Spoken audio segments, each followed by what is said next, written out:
All right, I think we have our cue, so we will welcome everyone this morning on this brisk January day. I'd like to open the meeting of the January 16th, 2018 meeting of the Hutchinson City Council. Please call roll. Pyros de Carvalho. Here. Soldner. Here. Inskeep. Here. Decant. Here. Dave Line. Here. Pledge of Allegiance. I pledge allegiance to the flag of the United States of America and to the republic for which it stands, one nation, under God, indivisible, with liberty and justice for all. I'd like to welcome Pastor Kim Berry this morning for a prayer. I invite you to pray with me. Lord of all, I pray that you will be with us today and every day in the future. Especially when the cold winds blow, we know that you're with us during the storms of life. May we pray for everyone to have shelter in these frigid temperatures. We pray for families who are in need. We pray for our community as we strive to help one another. Please direct our leaders today and this meeting. Give our leaders wisdom and insight. May the good in all of us work together for the good of all. For it's in Jesus' name we pray. Amen. Amen. Thank you, Kim. Next item, please. Actually, Mayor, we have some housekeeping to take care of. All right. Starting with some administration votes. As the city clerk comes forward, we'd ask Councilmember Soldner, Councilmember Inskeep, and Mayor Dave Line to stand to be sworn. And raise your right hand, please. Please repeat after me. I state your name. I, Nancy Soldner, Do solemnly swear do solemnly swear that I will support the Constitution that I will support the Constitution of the United States of the United States and the Constitution and the Constitution of the State of Kansas, of the State of Kansas, and faithfully discharge the duties and faithfully discharge the duties of council member of council member for the City of Hutchinson, for the City of Hutchinson. so help me God. So help me God. Please be seated. And Mayor, you have some further duties. That's to receive Yes, nominations the for the election item of on mayor. the agenda is to nominate and elect a new mayor for the city of Hutchinson, and I would like to initiate that by nominating Steve Decant as the next mayor. Second. All right, we have a motion and a second. Any further discussion? Any doubts? Yes. All right, please call roll. Pyros de Carvalho. Yes. Soldner. Yes. Inskeep. Yes. Decant. I'll abstain. Dave Line. Yes. And Mayor Deckett, if you would stand to be sworn. I state your name. I, Steve Decant, Do solemnly swear do solemnly swear that I will support that I will support the Constitution of the United States the Constitution of the United States and the Constitution of the State of Kansas, and the Constitution of the State of Kansas, and faithfully discharge my duties and faithfully discharge my duties as mayor for the City of Hutchinson, as mayor for the City of Hutchinson, so help me God. so help me God. Thank you. And now, Mayor Deckant, if you would receive nominations for the election of the vice mayor. I would like to nominate David Inskeep for vice mayor. Is there a second? Second. Thank you. Any other nominations? Hearing none. Linda, would you call roll, please? Pyros de Carvalho. Yes. Soldner. Yes. Inskeep. Abstain. Decant. Yes. Dave Line. Yes. And Vice Okay. Mayor Inskeep, if we would stand to be sworn. I so bad want to say state your name when she says that. I state your Sounds name. like Dave. I, David Inskeep, Do solemnly swear do solemnly swear that I will support the Constitution that I will support the Constitution of the United States of the United States and the Constitution and the Constitution of the State of Kansas, of the State of Kansas, and faithfully discharge my duties and faithfully discharge my duties as Vice Mayor as Vice Mayor for the City of Hutchinson, for the City of Hutchinson. so help me God. So help me God. Okay. I want to go off agenda for a couple of things. First of all, I want to congratulate council members Soldner, Dave Line, and Inskeep, although it's been a couple of months on their re-elections. But more so, thank and commend you for your willingness to continue serving the City of Hutchinson and us, the citizens of Hutchinson, in your service here on the council. Thank you. Thank you. Second thing, John, would you join me at the podium, please?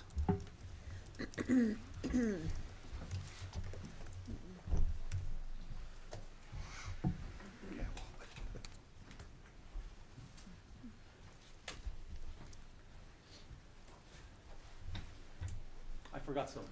Okay.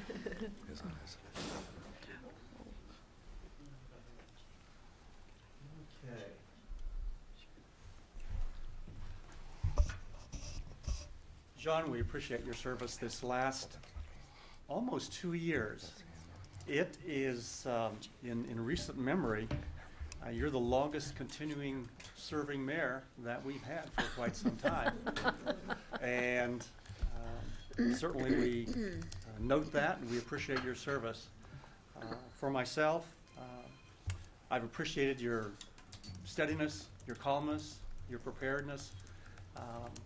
I've learned by listening and observing you in your term as mayor, and I appreciate that. We would like to formally thank you for your service. This plaque to you says, John Daveline, in appreciation for your outstanding leadership to the City of Hutchinson as mayor, April 2016 to January 2018. Thank you very much. Thank you very much, Steve.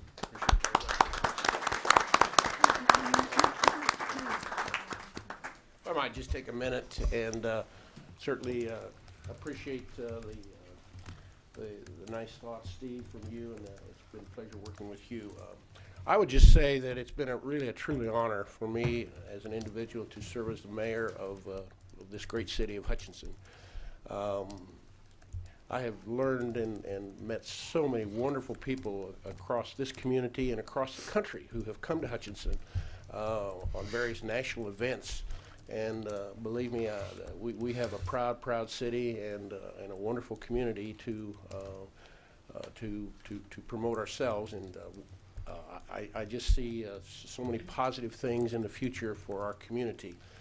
I want to thank you all, City Council persons, for your indulgence of me over these past several months, and appreciate your patience and your openness. I've always said that the city manager, city council form of government is an excellent form of government, and it certainly has worked in this community for decades. And hopefully we can continue this wonderful form of government. I want to thank the staff, City Manager John Deardoff, and your wonderful staff, and in particular Linda, for your great patience in working with me over these many months. I look forward to continuing working with the city as a member of the City Council for my remaining years on the council, and appreciate the openness of city government, and I think that's critical and important to how we, in a democratic way, serve our community through a democratic process. So thank you all, citizens of Hutchinson, and thank you again. Thank you. Thank you.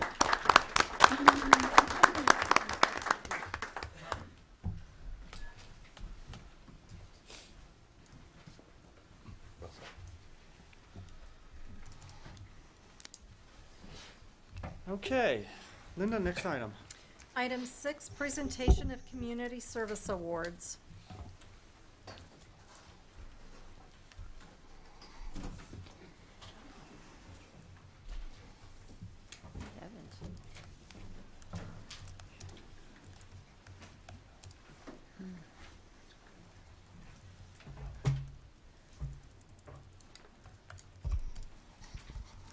Well, good morning, everyone. Good morning. I'm Officer Tossi. That's Officer Schaefer. Officer Anna couldn't be here this morning. We are, if you don't know us, we are your community resource officers. We started this program a year ago from scratch. We quickly found out that in order to make Hutchinson a better place to live and work, we needed a lot of help from individuals and community organizations. And this morning we'd like to recognize those individuals and organizations. First, for her dedication to the Southwest Bricktown community, Cindy Flores.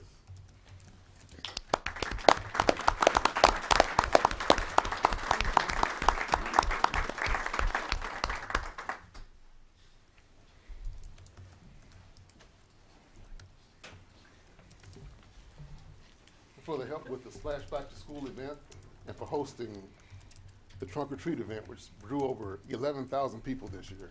Wow. Wow. The Father's House.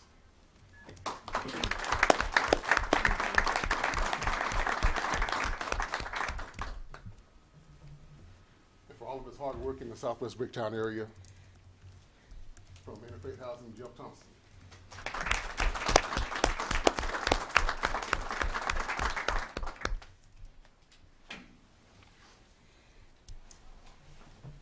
And for his dedication to the Southwest Bricktown area, from Coon Krause, Eddie Smith.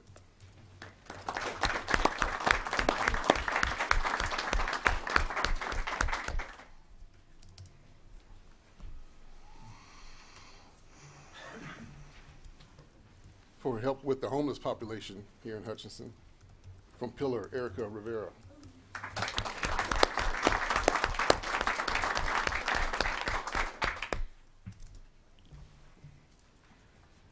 And for a dedication to the Southwest Bricktown community and the Hudson community at large, Lisa Gleason from United Way.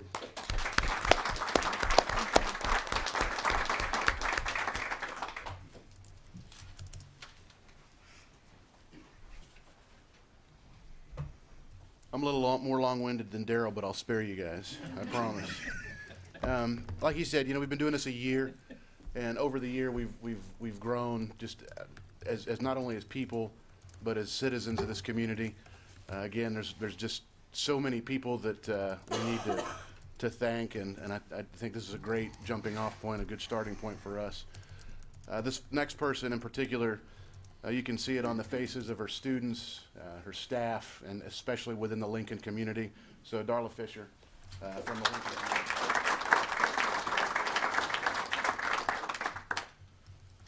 It's kind of tough to talk good about some of the media in today's world. It really is. But I do not have a tough time talking about the Hutchinson News, specifically with support of people like John Green and why can I never remember her name? Kathy Hanks, thank you, sorry. But just somebody from the Hutchinson News for their support with the community policing unit.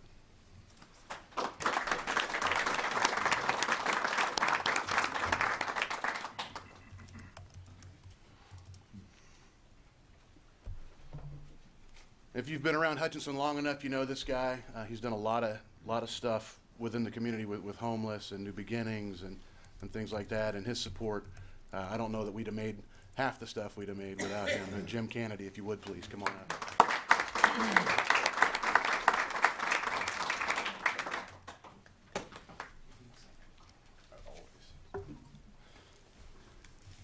up.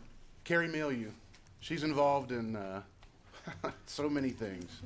I can't even begin to say how many things that she's involved in, but if you're doing something within the community, you will see Carrie's face, I promise, or her footprint anyway.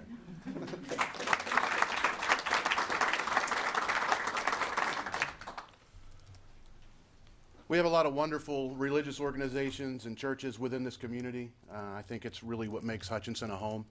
And Mark and Keith from First Pres, if one of you guys could come up and take this, we'd appreciate it. First Pres does a lot within the Lincoln community, and they also do just a whole lot of stuff within the city of Hutchinson, so well deserved, guys. Thank you.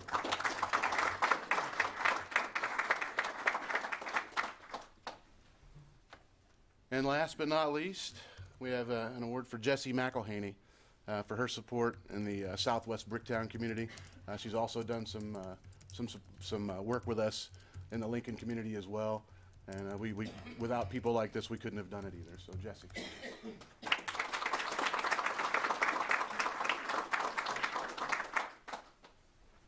And that's all we have. Thank you.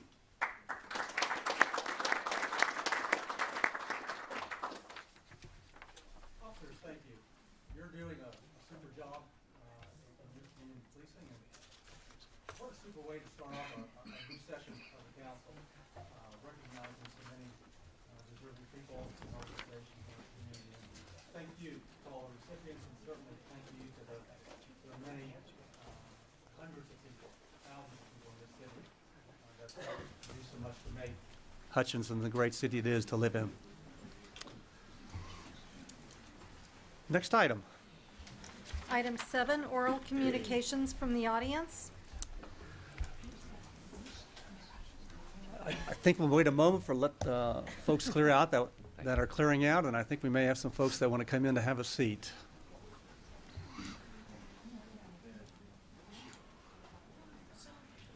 Okay.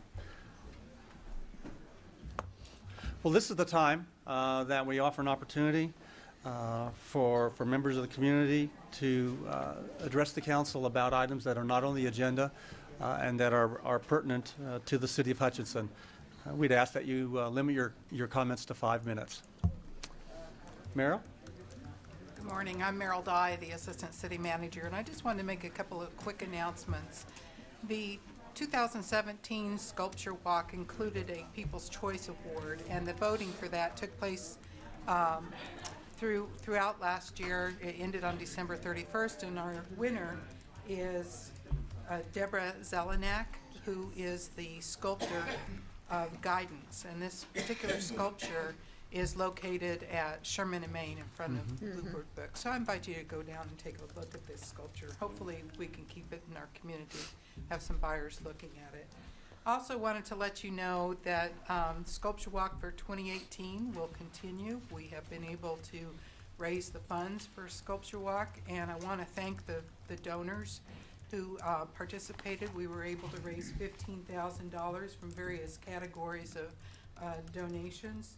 And so far those donations include Carolyn Dillon, Jenny Dillon, Salt Creek Interior Design, Downtown Hutchinson, City Beverage, Lavella Kelly, First National Bank, Alice Jane Hayes, and Connie Carey. And we might expect to see a few more donations come in, and we'll make best use of those funds.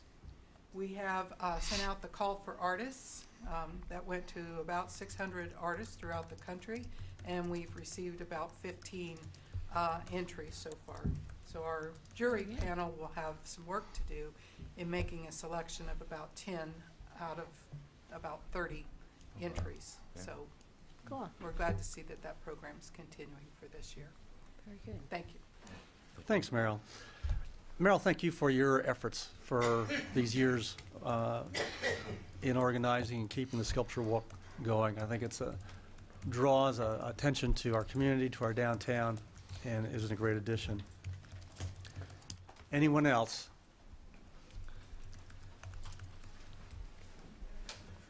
Good morning, Council. My name is Steve Garza, and I work for the City of Hutchinson. I'm the lead traffic signal technician. What I'd like to do is invite you to our little dribblers tournament on January 27th. We have it every year. The city employees are involved with the rec commission. We do play-by-play. These are youngsters from 3 to 4-year-olds to 5 to 6-year-olds. We do play-by-play. We announce the games. Also, we have it in the summertime for T-balls. This is a little thing that your employees do that give back to the community. We give our time, our efforts, and we run the game, and I'm the play-by-play announcer. I have a lot of fun with it. We even had John Deardoff get involved a couple times, and I enjoyed that a lot. I got to pick on him a little bit. So if you get a chance, it's next weekend, the 27th. I think there's 11 teams involved this year, and it's going to be at the sports arena.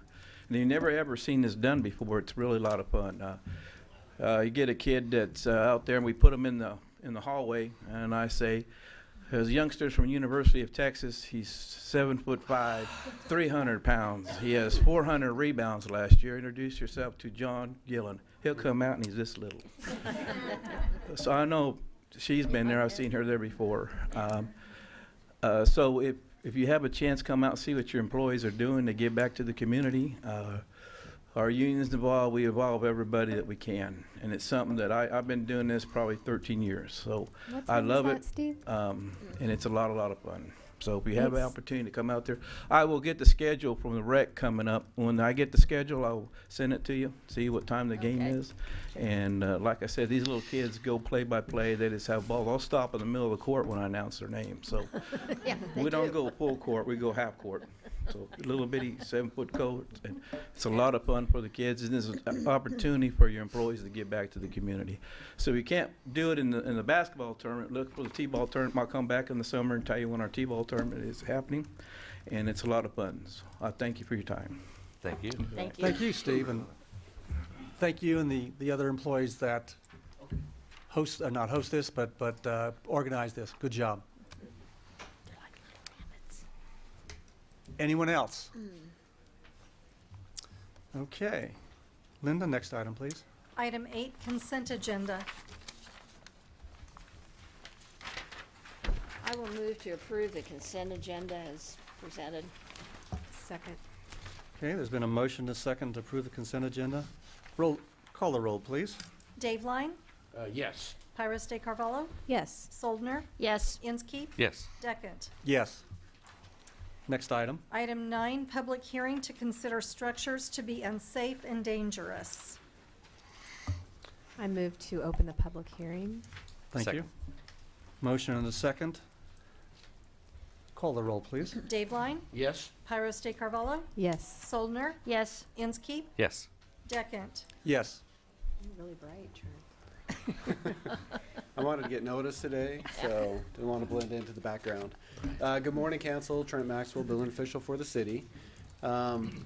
Bring to you today the list of structures that I have identified to be unsafe and dangerous. Part of that ordinance too, because kind of the title throws people off.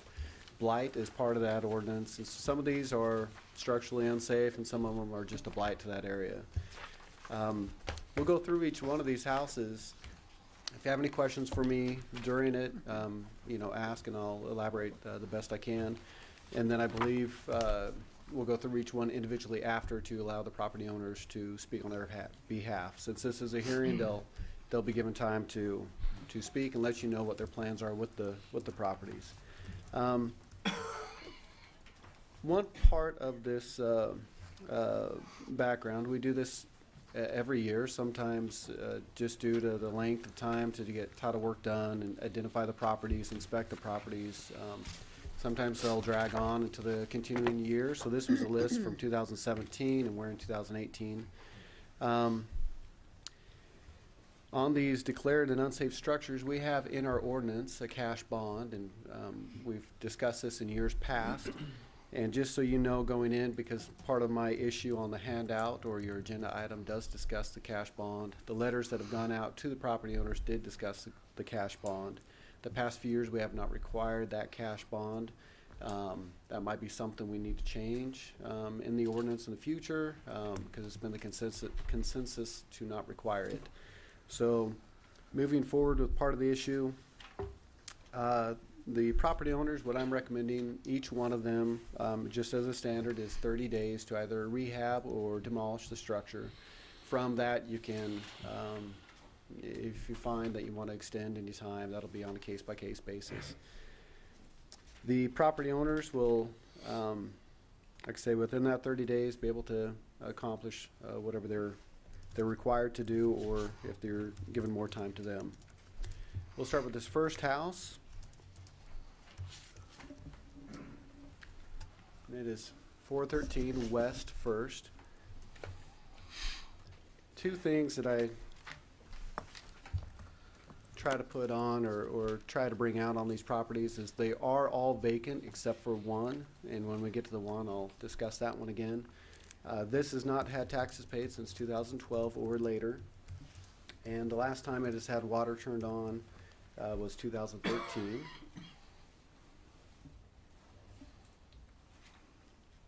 This is the back side of the house. Part of the reason why it's on the list is not just that it's vacant and deteriorating on the front and being a blight.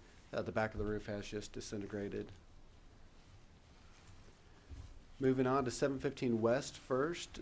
This property owner is in the audience and will speak. He did present a time frame in the handout I gave you. I have been by the property since he's obtained the property. He's done a lot of cleaning. He's got some contractors hired to go in and make necessary repairs. I think his is a good case for a rehab. You said obtained.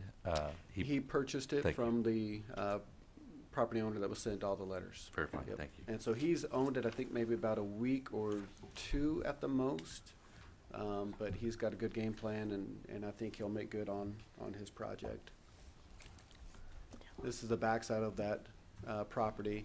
If you went by today or in the near future, the snow has, in cold weather, has kind of prohibited him from finishing the outside, but a lot of these bushes and branches that have been down in the backyard, they're piled up, so he plans on getting those taken out as soon as possible.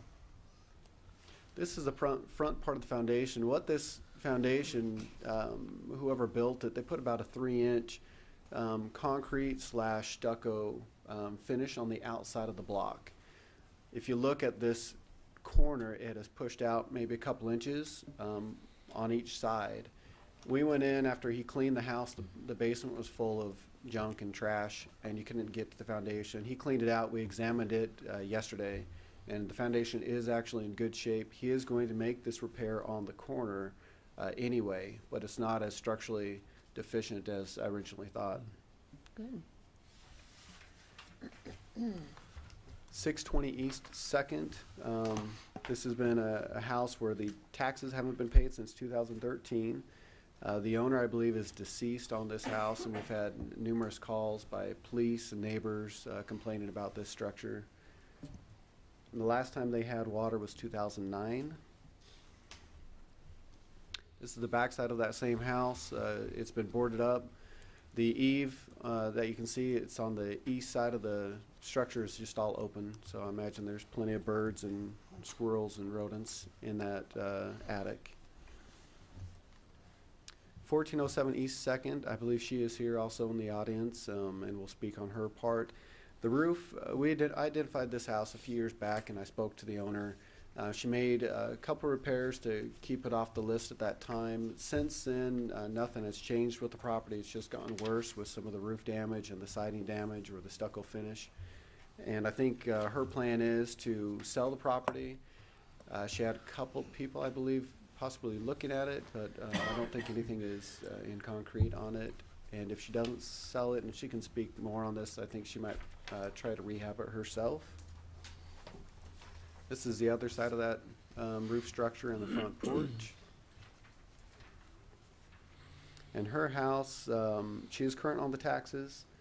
And then The 1407 is current on the taxes? it is current on the taxes, but it's been since 2005 that they've had water.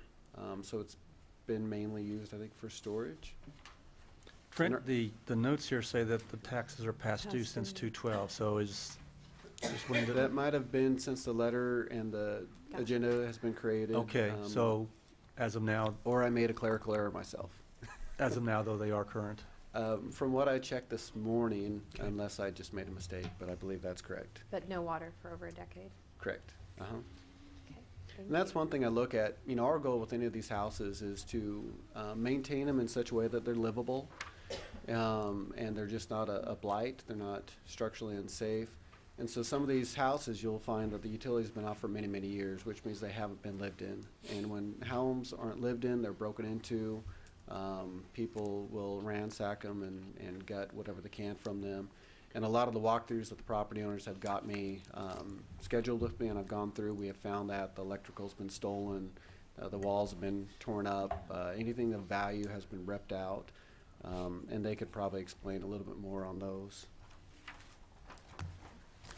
1510 East 2nd. It's been 2012 plus with the taxes. The house has been opened. It's been broken into. It's just full of trash. Whoever left it just left everything inside. The neighbors, when I went by to document it and take more photos, were excited to hear that it was being demolished, or that it was being recommended to be demolished. And this one, 2015 was the last time utilities were turned on. 1745 East 3rd. This is a house that has a lot of unique additions and roof type things done to it. It is full of just junk. A lot of these, I could have put probably 20 photos with every property, and I've done that sometimes in the past. And I don't know that it really matters in this. Most of these cases, if they're here, they can speak on that. If I need to, coming back, I can show the progress of it. Any of them have been made.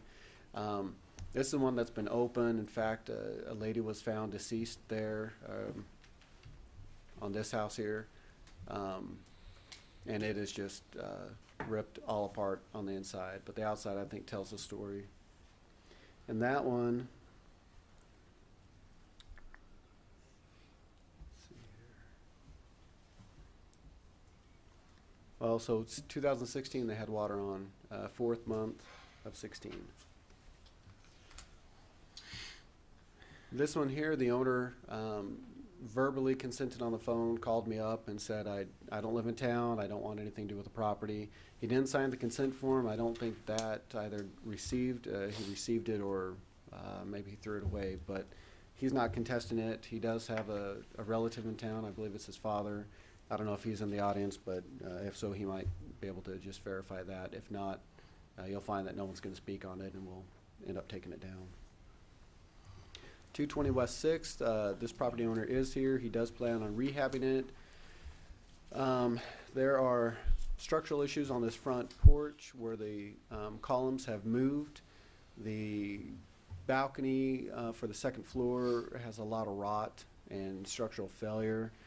The siding and soffit and fascia and the roof needs a lot of work. He does have a couple quotes in your handout I gave you this morning. His is a 2-page. He's got a roof quote and I think a siding and a porch demo on one of those quotes. We walked through this property yesterday. There has been some electrical damage that has been done. There has been water damage from several roof leaks throughout the house. I have not seen any quotes or proposals to do with the electrical, plumbing, or mechanical. It's been a while since it's been occupied. I suggested yesterday to try to get those quotes to help his plan with you guys as far as saving this house. Trent, the demo cost on that, is that just because of the size? It's like 4 times higher than some of the... That's right. It's a massive home. It does have a basement or cellar with it. And so a lot of the cost of our demolition is to just do with the dumpsters. How many dumpsters is it going to take? One of the things I don't put in the estimate for the cash bond or for the demolition cost is asbestos, and it's just a big question mark. We don't know what we're going to find until they inspect it. So this is the other side. This is the east view of the home. In years past, he had a garage actually beside it, and it was tilting, almost ready to fall over. Sent him a letter. He did demolish that on his own. Trent, thank you. What's the taxes status?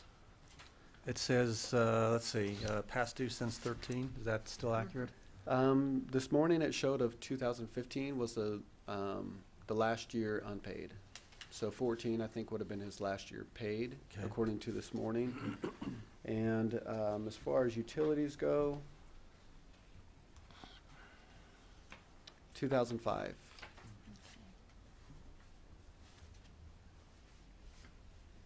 Thank you. You bet. 324 West 6th, the owner is in the audience. He also, I believe, is planning on rehabbing this. I've met with him several times. I do not have a proposal of a plan or time frame or cost associated with this project or with this house.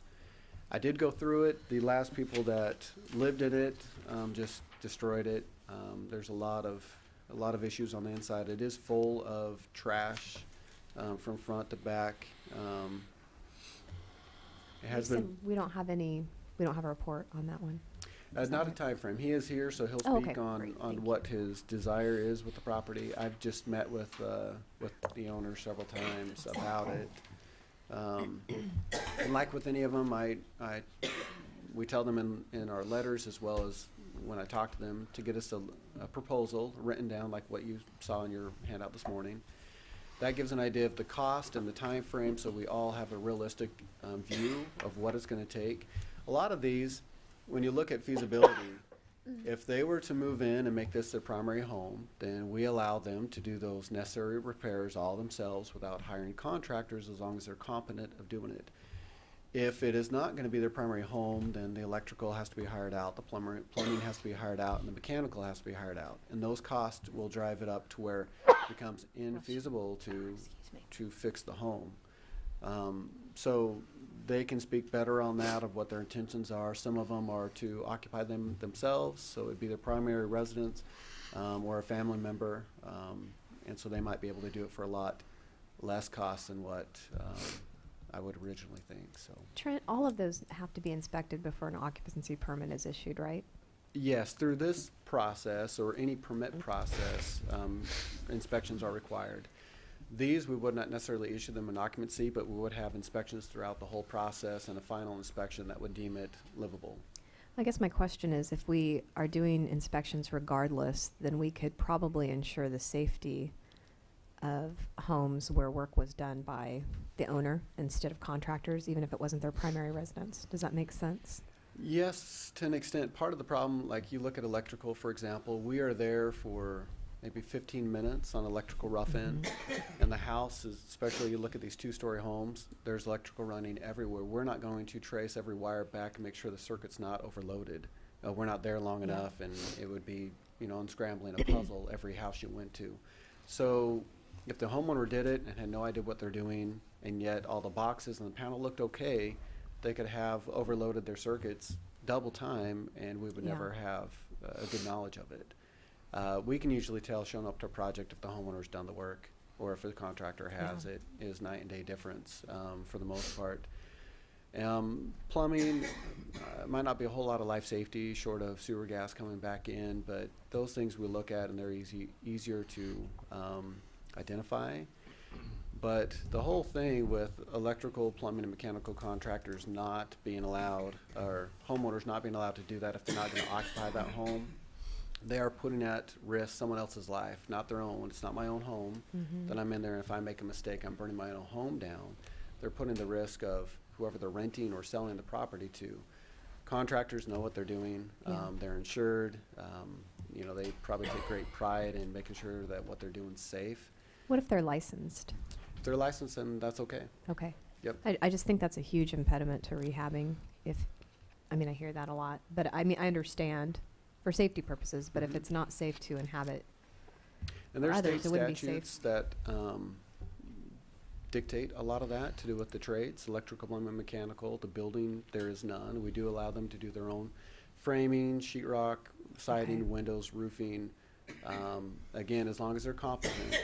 If we find that it's just a nightmare of what they're doing, then we're going to suggest that they go get a contractor.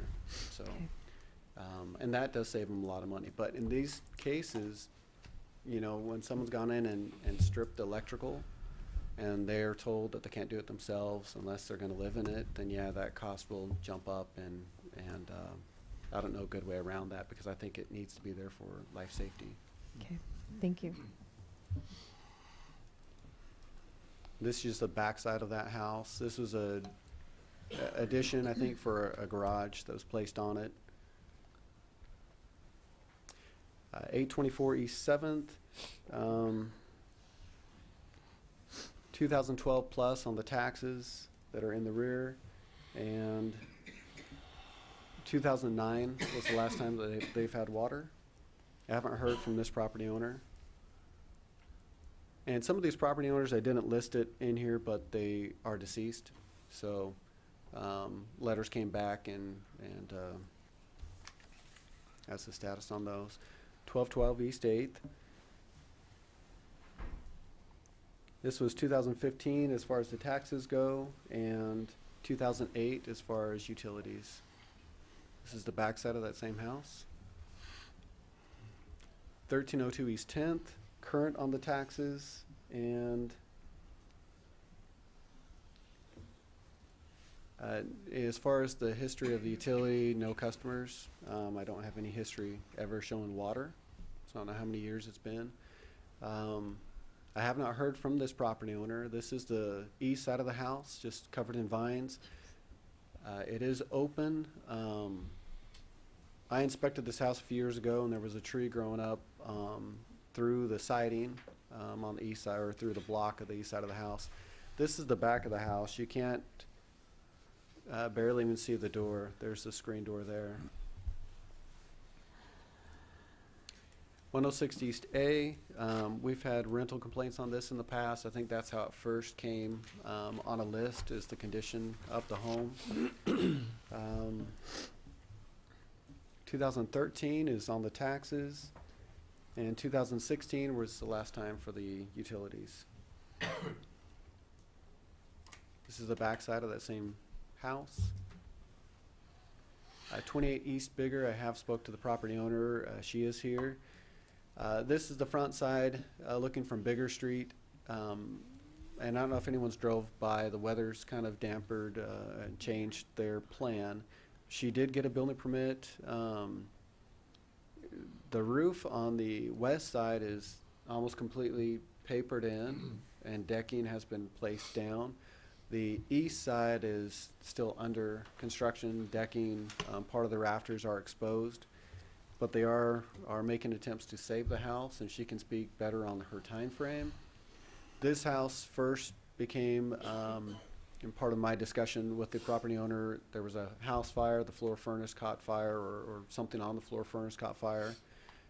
Shortly after the property owner purchased it. And so since then, I think she's been in and out of it. I know she's not living in it now. As far as utilities go, 2016 on the water, and as far as taxes,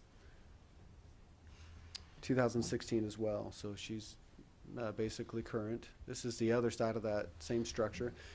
I didn't take new photos yesterday. I went by the house because it is under construction, but the plywood up above has been removed off those windows. They haven't done anything on the porch yet, maybe taken off some of the shingles, but there's some porch repair. There's some other items, and I haven't heard anything on the utility side of hers as far as the heat goes. I know the floor furnace wasn't her only heat source, and she could probably speak a little better on that, but I know the floor furnace was deemed unsafe and turned off back when that fire happened. 21 East Carpenter, I have not spoke to anyone on this property. They are current on the taxes, and it's been since 2007 that they've had water. This is the west side of the property. There's a little shed. You can basically see a little bit on the side of that photo. This is the back side of that same house. And that is the east side of the house. And so it is open. Those windows are broken. And I don't know, as far as when the last time anyone lived there, it would have been before 2007. So it might be used just as storage. 122 North Chemical, we've received several complaints on this. We boarded it up.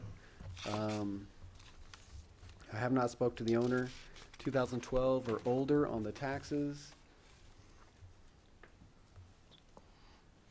And 2007 on the water. That same structure on the south side, and that is it on the north side.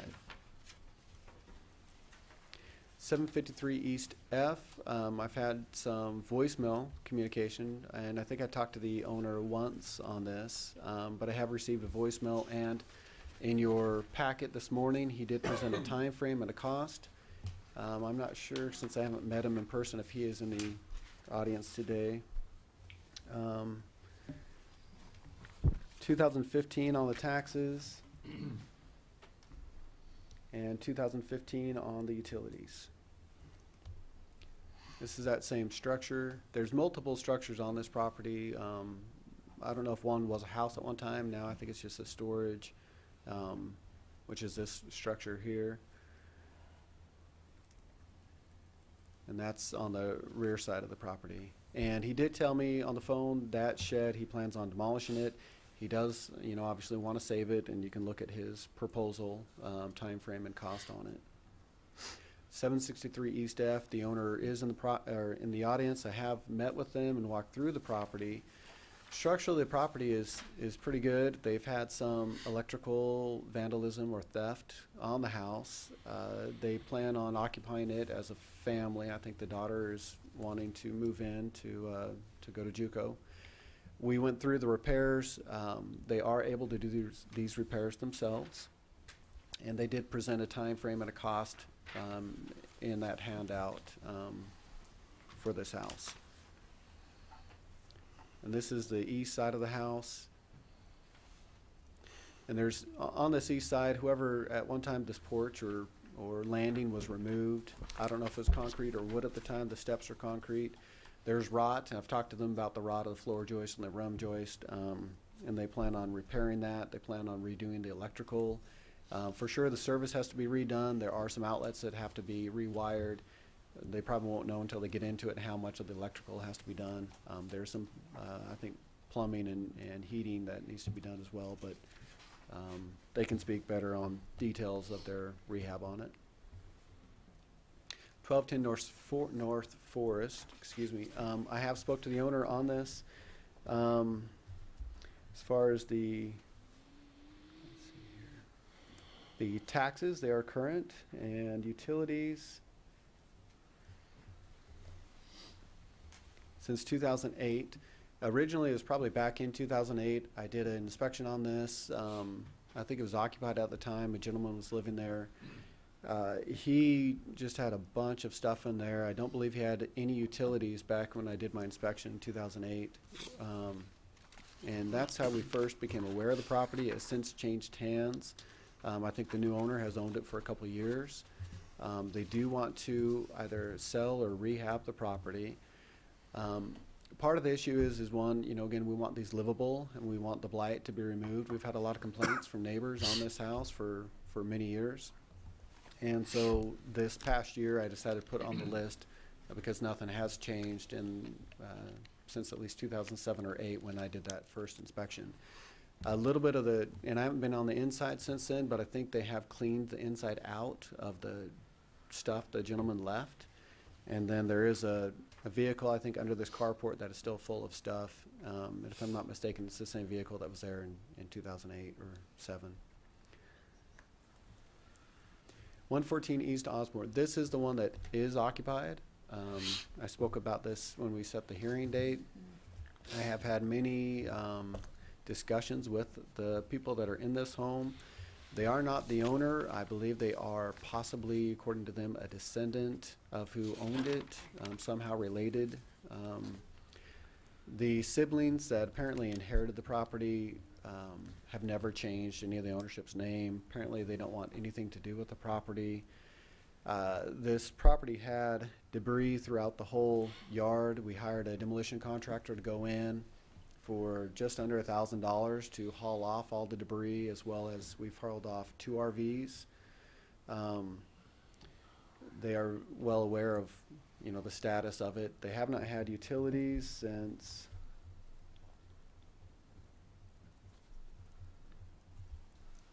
if I can find it here, since 2013. That they've been living in it without utilities? Right. I think the gentleman that I spoke to has been there since 2008. And then as far as taxes, I don't think taxes have been paid. Let me see. Yeah, 2012 or older as far as the taxes. So this was one that was going to be, a lot of these that are 2012 or older, the county was going to auction them off at the tax sale. And we communicated on what I had on my list versus what they were going to sell, and they were pulled off the tax auction to go through the demolition process. So this is one of those. Trent, before you go on, Yeah. this is 114 East Osborne, am I correct? Uh-huh. The note in our packet says that the property taxes are current, so I'm just double checking with you. I heard you say something about several years back, maybe. Yes. Again, I'm guessing that on your taxes, that's a typo. Okay. I checked this morning. Yeah, I can only just say it's probably a clerical error. Okay. So if we were not to demolish this, I mean, the county would have They put would have it on sold their it, auction and probably the list. people would have been evicted. It's not, I'm not sure what they have done for their day-to-day functions in the house. When I walked up, we've been dealing with this for over a year, and so it was from last summer to even throughout this winter and where we're at today. And there was a strong smell of feces. So I don't know where that is happening, but I imagine the cost to rehab it, just to get it fit and sanitary again, is probably not worth saving it if anyone were to buy it at a tax auction. And I certainly don't argue with that, but my concern is displacing anyone in this weather. Yes. Now, as far as time frame, we should have trying to work with people, understanding they had been there a long time. We should have posted it and boarded this up a long time ago. That is our standard operating function. When we find utilities not being on in a home, usually the complaint comes from a neighbor because they see that they're doing, they're going to the bathroom outside. And so they call us to let us know that that's what they saw, and then we find out they have no utilities. When they don't have electricity or heat, then that's the next thing, is how are they keeping warm? Some of our house fires in the past have been started by alternative means to keep warm. So we would board it up anyway. If we weren't going through this process, my obligation is to board it up, to not let anyone live there. I knew it was going through this process, and I've warned them. I can't solve the problem of displacement. We have told them before on the agencies and organizations that might be able to help them. I believe the person that I've mainly spoke to each time has been through some of those programs and have been kicked out of those programs for not following the rules. I don't know how to solve that problem. I understand the weather time frame. It's still going to be months before we can actually demolish it. So unless I go ahead and just board it up, it will probably be 3 months before we actually get demolition contractors going around. We'll have to do asbestos inspections, which will take weeks. And then from there, we're still out for bid on demolition. And if we have to abate, then we have to go for bid on abatement of that asbestos. So I think this is just really new territory because we always focus on unoccupied structures, and it's not that we have a legal responsibility to find housing for people, but I mean, there might be a moral responsibility if we're eliminating their housing, and so anything we could do to connect them to those resources, but. Yes, I agree with that. And I was surprised when he said he had been kicked out of a couple of the organizations. You know, at the end of the day, if he went through their program twice and they weren't willing to keep him in, some of these decisions, as much as I want to help them or you want to help them, if they're not willing to help themselves, I mean, I don't know what else to do for them. I'll visit with them more throughout the process goes, but like I said, at the end of the day, as far as what I need to do is get them out of the home. And if you guys choose to demolish the home, that is my direction. If there is an organization that wants to reach out to them, I would encourage them to do that, because that is what those organizations are good. They're good about finding resources to help people in this situation. I am not. I know the names, and I refer them to the names of the organizations, and from there, I don't know what they can and can't do for these people. Well, thank you. 20 North Pershing, the property owner did get a demolition permit, and he wanted before the end of January to have it down, but he told me last week it might be mid or end of February before he has it demolished. He's working or has visited with planning on consolidating this lot and the lot beside it, which he also owns, that has a house on it, and keep a garage that is on the property and have it be the garage for this other house that he owns. So I don't think we'll have to worry about this house, but the backstory of this one, I think it was also in 2008 or 9, we had a house fire there, and it, short of some cleanup of debris, it's set like it is since then. We've had it boarded up. The back of the house, I think part of it has been demolished by the owner to help try to get, he wanted to rehab this ever since the fire and just never did do it. So it's just been in the same condition forever. So, but like I say, he is planning on demolishing that himself. If weather changes, then maybe he'll get it done before we come back in February. 721 South Poplar, I spoke to the owner. The owner has moved away. According to her, she deeded the house over to a nephew. The nephew never did change any ownership information, so all of our communication has gone to the owner on record. This house is completely open. We've boarded it up before. The door to the front and back of the house is open. It's just full of trash. Police have been called there multiple times for people sleeping in the home. The back is flooded. I'm not sure why the grandson or whatever didn't put it in his name, but let's see here. As far as taxes go, the 2016 on the taxes, and then 2016 on the utilities. So, and it has all kinds of structural problems, rot problems. This back through that door used to be a bathroom, and there's about 3 inches of water. The water's not even on. I don't know where the water's coming from, but and that is the end of the homes. As far as recommendation, I recommend that owners be given 30 days to repair or remove condemned structures.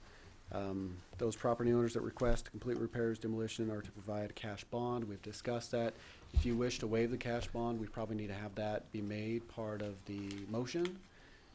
So we're not requiring it. And if you have any questions for me on any of these properties and further, otherwise I'll get you back to the first property and you can see what owners want to speak. Trent, how is the amount of the cash bond determined? It's on the estimated cost of demolition, and I assessed that and estimated it myself. Okay, so the cash bond is the estimated cost of demolition, or it's? Yes. Okay. And that is, like I say, it's not, I didn't take into account asbestos because no good idea to guess on that, so. And if I understood you correctly, when you began your comments to us, we've not had the cash bond as a requirement consistently in the past? It's in the ordinance, but the past few years has been waived. And so I think maybe the first year, since I've been building official, the cash bond was required. Since then, we have not required it. So do we tend to not recoup that money if we? No, the reason for the cash bond and the background to why past few years we haven't required it, it's there to cover the demolition cost if they do not make good on their plan. If they're proposing to you in 3 months, I'll have this rehabbed and finished, and we find in 3 months nothing has happened, we'll take that cash bond, we'll use it to demolish the structure. Anything left from the cash bond will be given back to the property owner that gave that cash bond. The property owners, probably 3 years ago, or maybe in the 4th year, is where this concern came from. They spoke on their behalf of if they have to come up with $3,000 and they need that $3,000 for rehab, that's a financial hardship, and they really want to save it, but they don't have the additional $3,000 or whatever to put for the cash bond. And so it was agreed that council would waive that cash bond. In the past couple of years, it's been that same understanding. So it's still in the ordinance, that's why I put it in there, but if you wish to remove that obligation from them, it just needs to be probably communicated in the motion.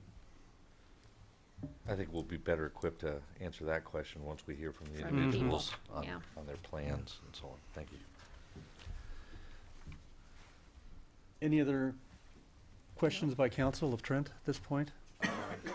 One, well, maybe two. What would prevent an individual from claiming residence so that they could do their own work only to subsequently rent it out? And then where would the liability fall if we give it the rubber stamp of approval that everything's A-okay? Correct. I mean, a lot of this, we take them at their word. Sure. If we find that we see a rental sign after the fact, then we'll try to get them to get contractors in there to go through the work. Hopefully they're being upfront with us, but I know that's not always the case. Well, but we especially always with the take it cost consideration being so much different, doing it yourself versus contractually. Absolutely. We always take it at what they propose. That way I think our liability is taken care of. If they're proposing this is our primary residence, therefore we waive the requirement of the contractor. They still are required to get permits, still required to get inspections. And again, unless they're found not competent of the work they're doing, then we'll inspect it and move down the road. If I guess we police it after, find that they're doing something different with it, then maybe. But ultimately, I think we are covered liability-wise because we took it at their plan, how they proposed to us on paper. And that makes sense, now you put it that way. What efforts, if any, are made to marry these individuals with a rehab or a contractor that might want to purchase the property and has the wherewithal to bring it up to speed? As far as efforts to connect the two, Yeah. the property owners have on their own reached out to different contractors. 1407 East Second is an example of that. She might have information on a cost to rehab it from the contractor standpoint. He was having a hard time getting an actual written proposal to her in a timely fashion. So she might have more to expound on that. As far as us connecting them, we've mentioned out like Interfaith Housing, New Beginnings, that they might find that it's a good rehab project for them. I know on the 220 West 6th, Interfaith Housing did look at that house. For them to rehab it, he was thinking over $100,000. So even though it's a big home, it has a lot of potential, and the homeowner's here, and he can speak on that. To do it right in Interfaith Housing's eyes, it was going to be a large chunk of money. But that is one he's proposing that he's going to live in it himself. The proposals that you saw on the front and back page, double-sided, is from him, and they are on the exterior only, nothing to do with the interior. A lot of it, we walked through yesterday, it is just full of trash, paperwork, stuff that people left behind. Once they get all that cleaned up, he might be able to get some contractors in there, which I recommended to him yesterday. And we recommend to him on the phone all the time. If they want to save it, go get some bids, find out how much it's going to cost. So you have a clear idea if you want to invest that money into it, if you're going to recoup it, if it makes sense. So, you know, you're going into this eyes wide open. He might have some information from contractors, might not be enough time, and he might not know what the end result will be. So it's an old boiler system in that house. Oh, okay, sure. And I doubt it functions. And the water heater, he can speak on that. I don't remember what situation he had on that. I think it's 10 years old, maybe. Okay. So. Thank you. Other questions? Go forth. Let's go all the way back to the beginning. And what I'd like to do for the opportunity for persons to speak then is to just go by structure. And if there's someone to speak to that structure, fine. If not, we'll move to the next. And hopefully that'll help organize us a bit. So is there anyone here to speak in regards to the structure at 413 West 1st?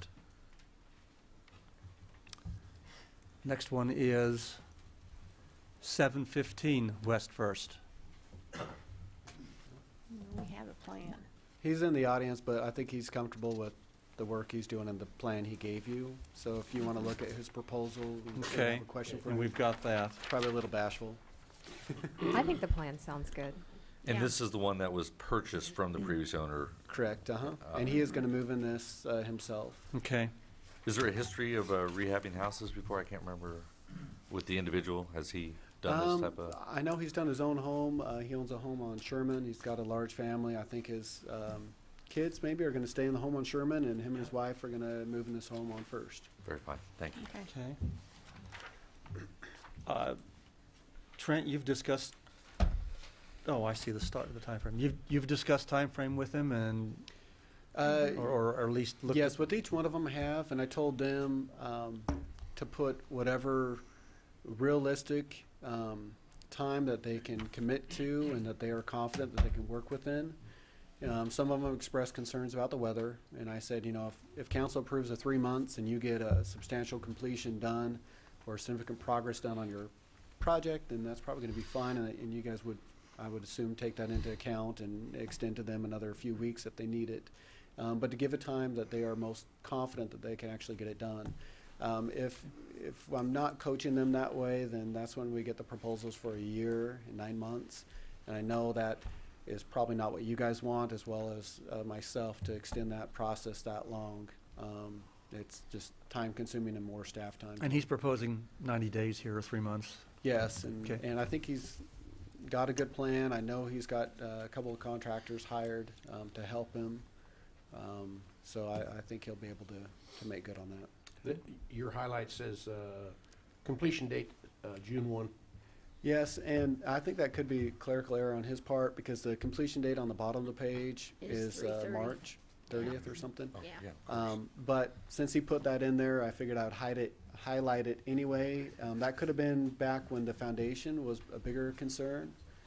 So maybe end of March is still good?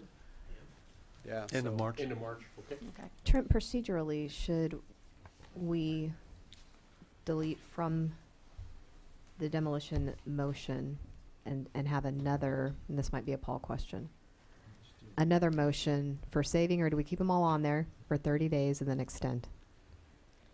We've done that in the past, In the and past, haven't we kept them on there We've kept them on, I until? believe. We have, but then they have to come back the next month, Right. where if we want to give them 3 months, we need to separate the motions, I right? thought we had done some separation in the past. I'm not sure at the initial public forum, I'm not sure. How short our memories are. Right. All right, let me help you, Go ahead. council. Okay, help us. This is just the first step for demolitions.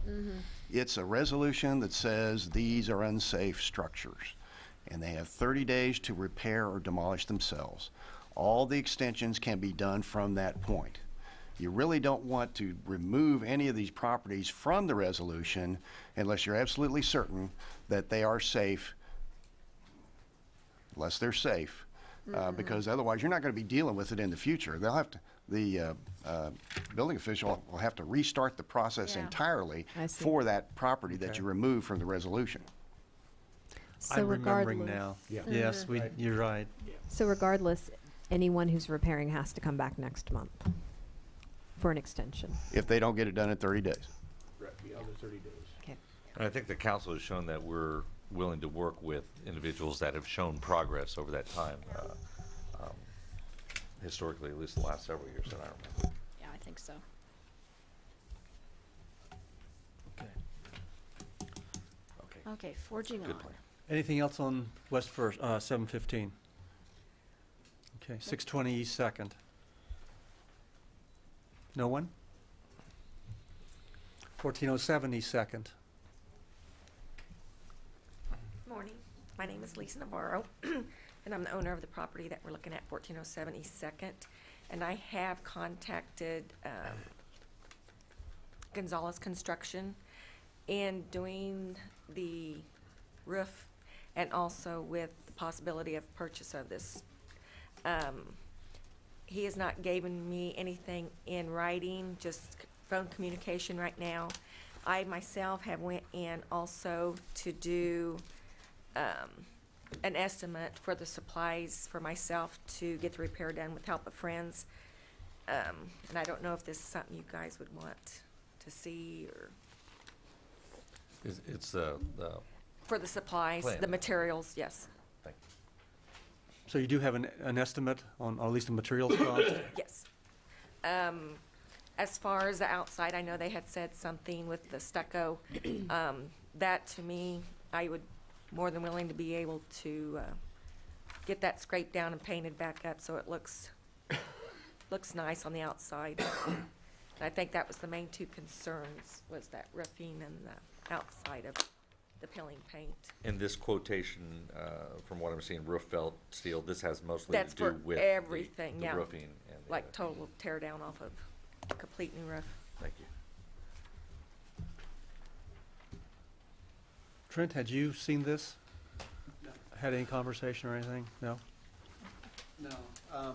I knew that, you know, her first option was to go with the contractor, but in his time frame, not being able to get back to her, she mentioned to me that she would possibly price out her own to make the repairs.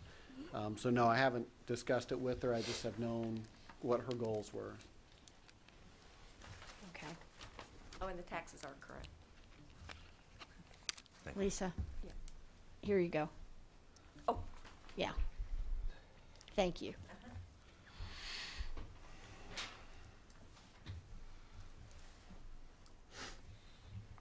Anything else to add, or any other questions of Mrs. Navarro?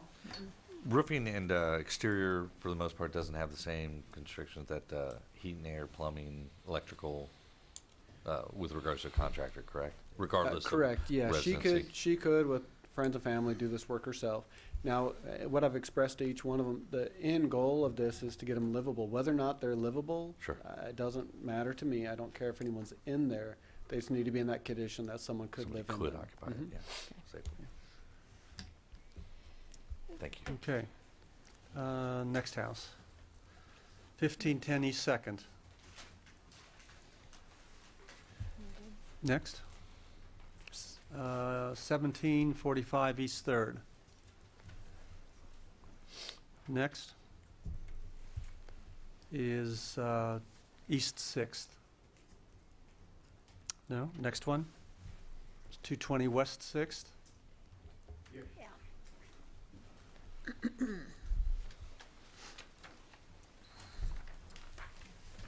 This has the attached estimates as well. I would just verbally explain to them what your plans are.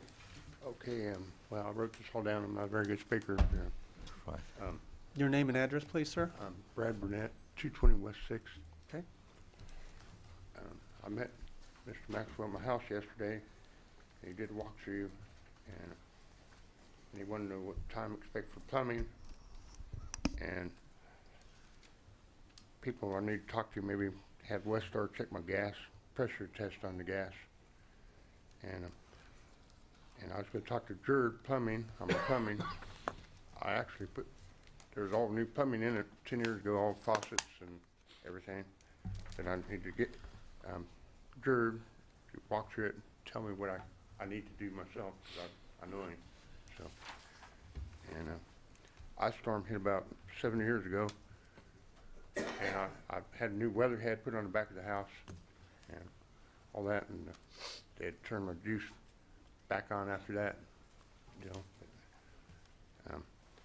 Now I stayed with my grandma, staying with my grandma because she's old, and falling down and all kinds of stuff. So, okay, and you guys should have a estimate on the front porch, and it'll probably be done by March 31st, maybe before then. That's Hearst on that deal, and I know Mr. Porting here in town, his licensed union electrician. I was going to have him go by the house to see what I need to do. I need to still talk to him since yesterday, a couple deals on here. And he'll tell me what frame time I got to do it, and then I could let Mr. Maxwell know. And Watertight Roofing gave me an estimate on the roof. I need to maybe tear it down myself, and then he do the roofing after I get the tear off done. And he should have an estimate on it. And I didn't know exactly what all I needed to tell you guys. So it's I've your, had the house for 20-some years. and Mr. Burnett, it's your intention to live in it Yes, after ma'am. the, okay. And it has a lot of, building an iron board. It was a hospital at one time. Wow. Doctor built that house, Okay. actually. My aunt's 85 years old. She took dance lessons in it when she was a teenager. That's And, Oh. it's got a lot of nice woodwork and all kinds of fancy stuff inside. All the wooden floors are still there. Very few of them covered, and they're real solid. But I don't know what I'll tell you. Perfect, thank you. Okay, so Trent, you've kind of worked out, you're kind of working on a plan, is what I'm hearing. Yes, the only thing that we know for sure is the two estimates that you have. There's been pipes that are broken on the plumbing side. That's why he's going to get with Drewer to find out. And I didn't know Drewer from yesterday when we did our walkthrough, but Yeah. or Ray. So it sounds like he's contacting some contractors to find out what he needs to I do. didn't have enough time to have them come over and Sure. walk you and look at it. So within our 30-day time frame, we should have a pretty concrete plan Yeah, right. for Mr. Burnett to know what we're doing. Right. Sounds good. Sure let him know. Okay, Soon- sounds good. Soon as I get them to look at it. Thank you. All right, thank you.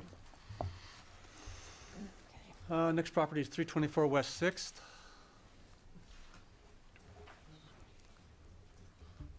Good morning.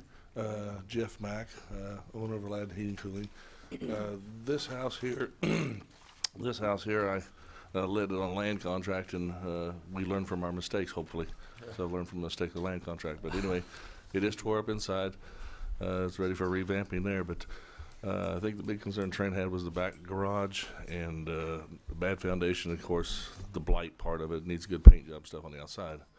And if you look outside, your 30-day extension, and sure you'll be reasonable if we come back in 30 days and talk about it again, but 30 days I'm looking outside seeing snow again, so I can't really paint in snow or do anything outside work with the snow, so I'm thinking about mid-April. So got busy with my work, so I have not even give Trent a plan on the house, time frame or anything, but I suppose that's something I'll have to start on in the evenings, get him a plan. But yeah, my plan is being so close to Dillon's. It's one of the houses that, as Trent said, the owner, me being the owner, I was thinking about retiring in that house so I could walk to Dillon's and stuff. So doing the work myself. But I noticed the city commission was talking here. The reason you have inspections is for the safety. You don't want just the owner to do other houses that they sell, because human nature, owners may say, well, we don't need 14 gauge wire, we use something cheaper. So I mean, you still got to have inspections. I want to make that point clear. But even as an owner doing it myself, working with the other inspector, Steve and stuff, when I do plumbing, if I was to do the plumbing in the house, Steve would see that everything fitting's right and everything. So I mean, it's still something that well, just sitting over there, I just don't want you guys to think, well, the owner can go in here and do this and that. They'll still inspect it and stuff and work. Well, Trent's worked with a lot of people, as you can tell. He said he's up here calm-mannered, being nice about things. But yeah, my intention is to fix the house up and live in it. The only thing is the 30-day extension is not really there, because I can't really do nothing until it warms up outside. And like I said, the taxes, because I had it on land contract, taxes weren't paid. They're due to be paid, and that's not a problem. I could easily do that. The blight or the garage unsafe, I'd like to save that, and Trinity even talked about taking that down, but my plans are if we go ahead and do it. And then a comment on the cash bonds. If you did have a cash bond, this is one of those houses that said, well, you know, it's that big a house, Trent's going to charge me $9,000 for a cash bond. I would just let it go and the city would lose money there. So some of these houses you need to destroy for the blight and stuff, but other houses, if the owner is willing to work with them, you need to work with, you know, we can work with, I know I can work with Trent on the building officials on fixing it back up and put a viable tax revenue back in the city on some of the houses. Well, but it is my intent to try to fix it up. And I know, not you, but the People's Bank has a program later about Bricktown with interest-free loans and what was the other one, Houston Whiteside or something? Correct. Yeah. And that may be something maybe you extend to some of these people that need help for their houses here instead of just limited to Bricktown stuff. But and that's a good point. There are instruments out there to help individuals. But I noticed I was hoping this would be in Bricktown. Once I found out where Bricktown is, well, it's not in there. So, but anyway, that is my intention to work it up. I do not have a plan, but I'll be working with Trent on that. And I don't know if you got any questions before I leave. I have 2 questions for Trent. I think you bring up some really good points. Well, hopefully I'll get him in trouble. One of those questions is on the issue of the cash bond. If that's something that we continue to feel strongly that we need to include in the motion, that's not necessary, do we need to look at revising the ordinance? And number 2, I understand that this process is a very lengthy one, and so we start at the beginning of the year, but the viability of doing repairs in the winter, it doesn't make sense. Should we start this process in the spring? So we're not coming back and coming back and coming back. Just administratively, it might be more streamlined. Those are my 2 comments. I didn't know how council felt about that. Oh, I think they're viable comments, definitely.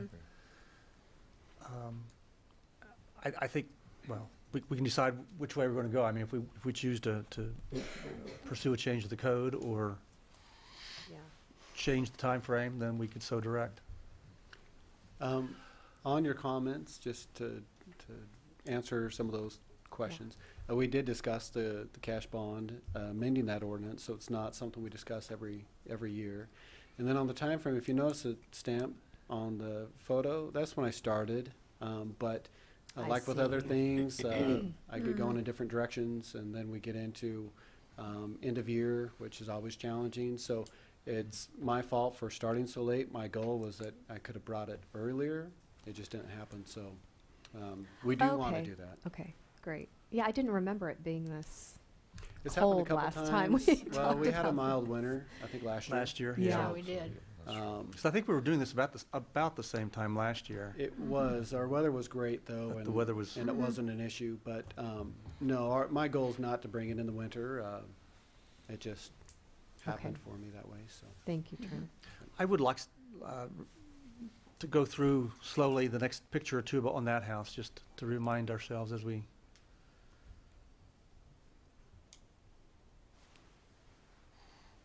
Okay. That's it. All right. Okay. Thank you.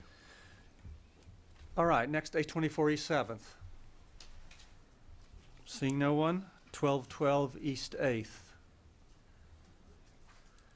Next is 1302 East 10th. Following that is 106 East A. Next is 28 East Bigger.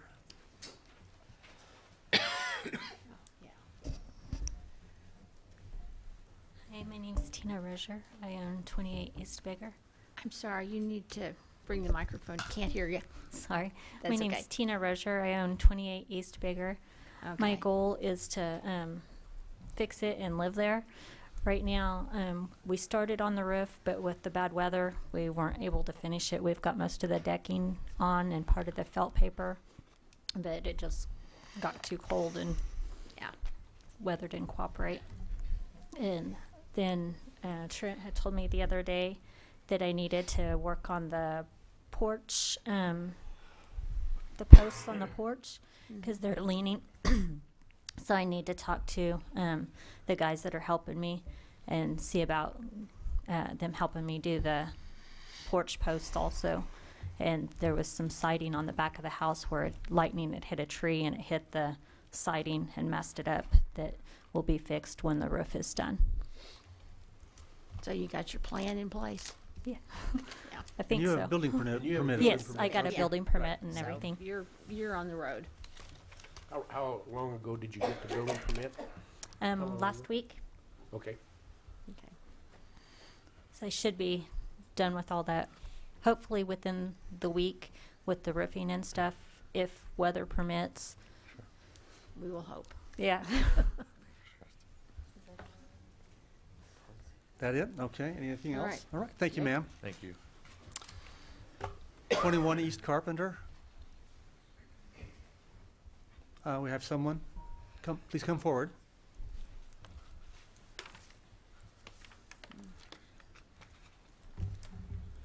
Morning, my name is Ama Reyes. I'm not the owner. My brother, he's the owner, but he can come because he work out of town.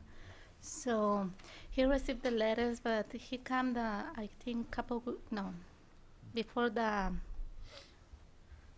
before Christmas, and he don't find you. So he go back to the work, so he can come back until maybe couple weeks more because the weather is very bad now. And well, I'm not sure what kind he wanna do with this house because he doesn't want more the house. I think he's okay with the demolition if they need it, but he tried to give to the donation to Interfaith Family too. So he's looking for some extension or something to do because he paid the taxes, and I'm not sure what kind he told me only he wants some station, and we don't have any money right now because the money we got saved for the house we spent for my brother, he passed away a month ago, so we don't have the money right now. Well, thank you for coming forward. If we understand, there's a desire maybe to save the house, but there's there's not the money to do so. But he'd like some time maybe to donate the house. Is that they got a demolition. We need the bond. So we don't have the money right now. So he wants the extension to have some money for the bond, or we try to talk to Jeff if he wanna do something with that because he want a donation for Interfaith Family.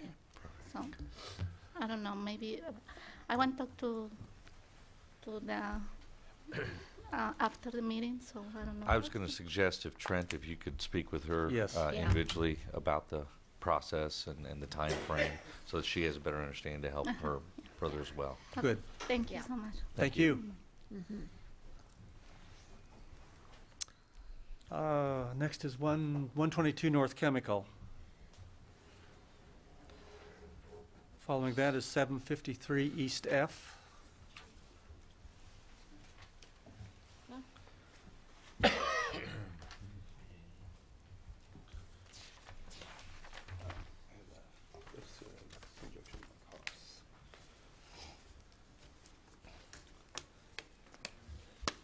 Would you give us your name and address, please? My name is Michael Carter. The address is 753 East Avenue F. Okay, thank you.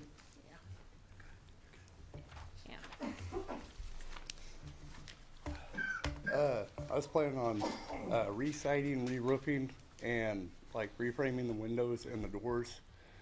I got a little bit of work I want to do inside the house. There's no electrical damage and no plumbing. I got 3 structures that I need to re-roof and re-side, which is why I have such a long time on the plan. There's a garage and then 2 houses that got to be re-sided and re-roofed. And then I have there's 2 add-ons on the garage that I need to tear off. Okey-dokey. Is this the property, Trent, that you mentioned there's numerous structures? Yes. Okay. Yeah. That would be one of the houses I need to re-side, re-roof. Now, is that a house or a garage? That's a house. The garage is behind it. It caught on fire and they dropped it down a story, so it's a 1.5-story house. Okay. Couldn't tell from the picture. Thank you. But the garage is behind that. It has 2 add-ons. It has a lean-to that's fallen down, and I need to Okay. pull that off the rest of the way. And then it's got like on the back there's a chicken Yeah. coop that spans across, and I'm going to tear that off. And then I'm going to try and repair the garage and re-roof it Okay. and re-side it. You're going to plan to do the work? Yes. Okay.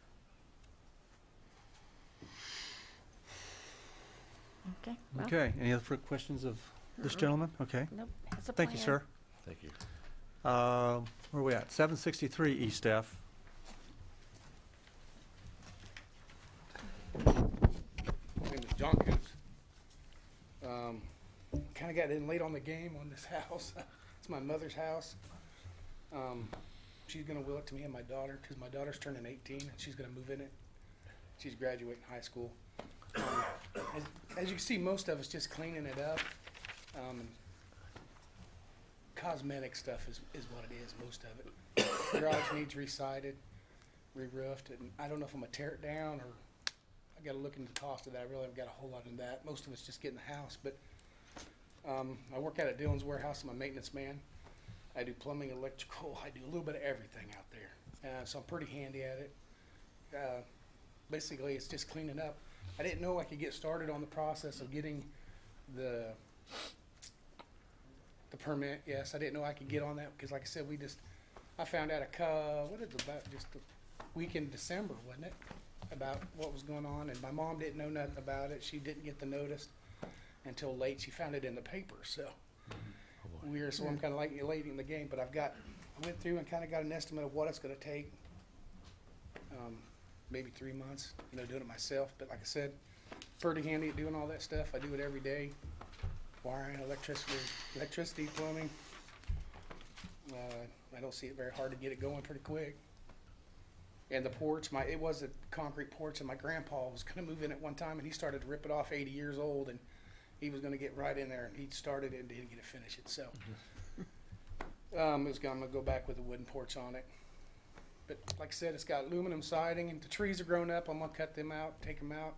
Really, it's not a terrible looking place from the outside. I mean, I was kind of shocked when it said it was on the demolition list at first. I mean, I can see the blight part. There's stuff that my grandpa left on the porch and crap like that, as long as it's just clean up.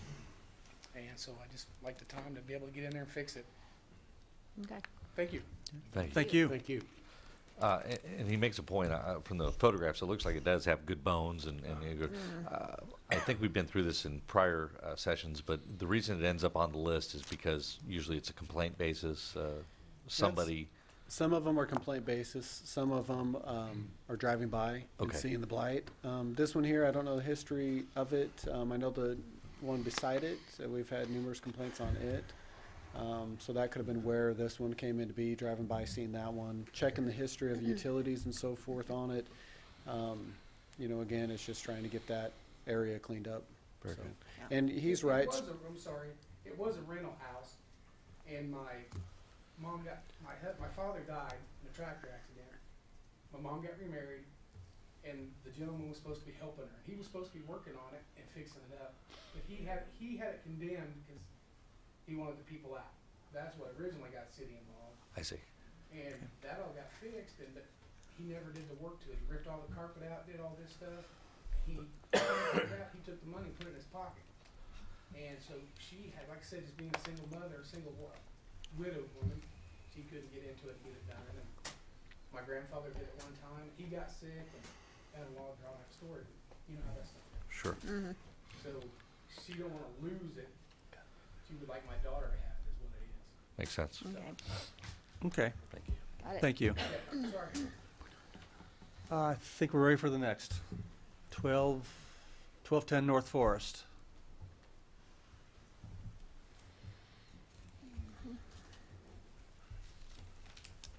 Hi, my name is Candy House. My husband and I own this property. We bought the property at the Reno County Sheriff's tax sale. And at that time, we didn't know it was in the condition that it was in or that there were any issues with it. So we kind of feel like we willingly bought it, but we feel like we're kind of thrown into it as far as the condition and the work that needs done. It wasn't stated at the sale that it was in this process or that it was in the condition to be in this process. So I think that's part of what's supposed to be announced at the sheriff's sales. But for whatever reason, that didn't happen and we purchased it. My husband became disabled shortly after we bought it, so we aren't able to get in there and do the things that we need to do or should have already had done because of that. The house itself is pretty structurally safe. It's not a danger or anything like that. The garage or shed behind it, the roof has fallen in, so it does have issues, and we could get rid of the roof or the walls, whatever it took to make that so that it wouldn't be a problem. We'd like to sell the property if we can. When we bought it, we went in and there was trash, I guess would be a good word, from ceiling to floor throughout the whole house. So it took 2 big dumpsters to get everything out of it.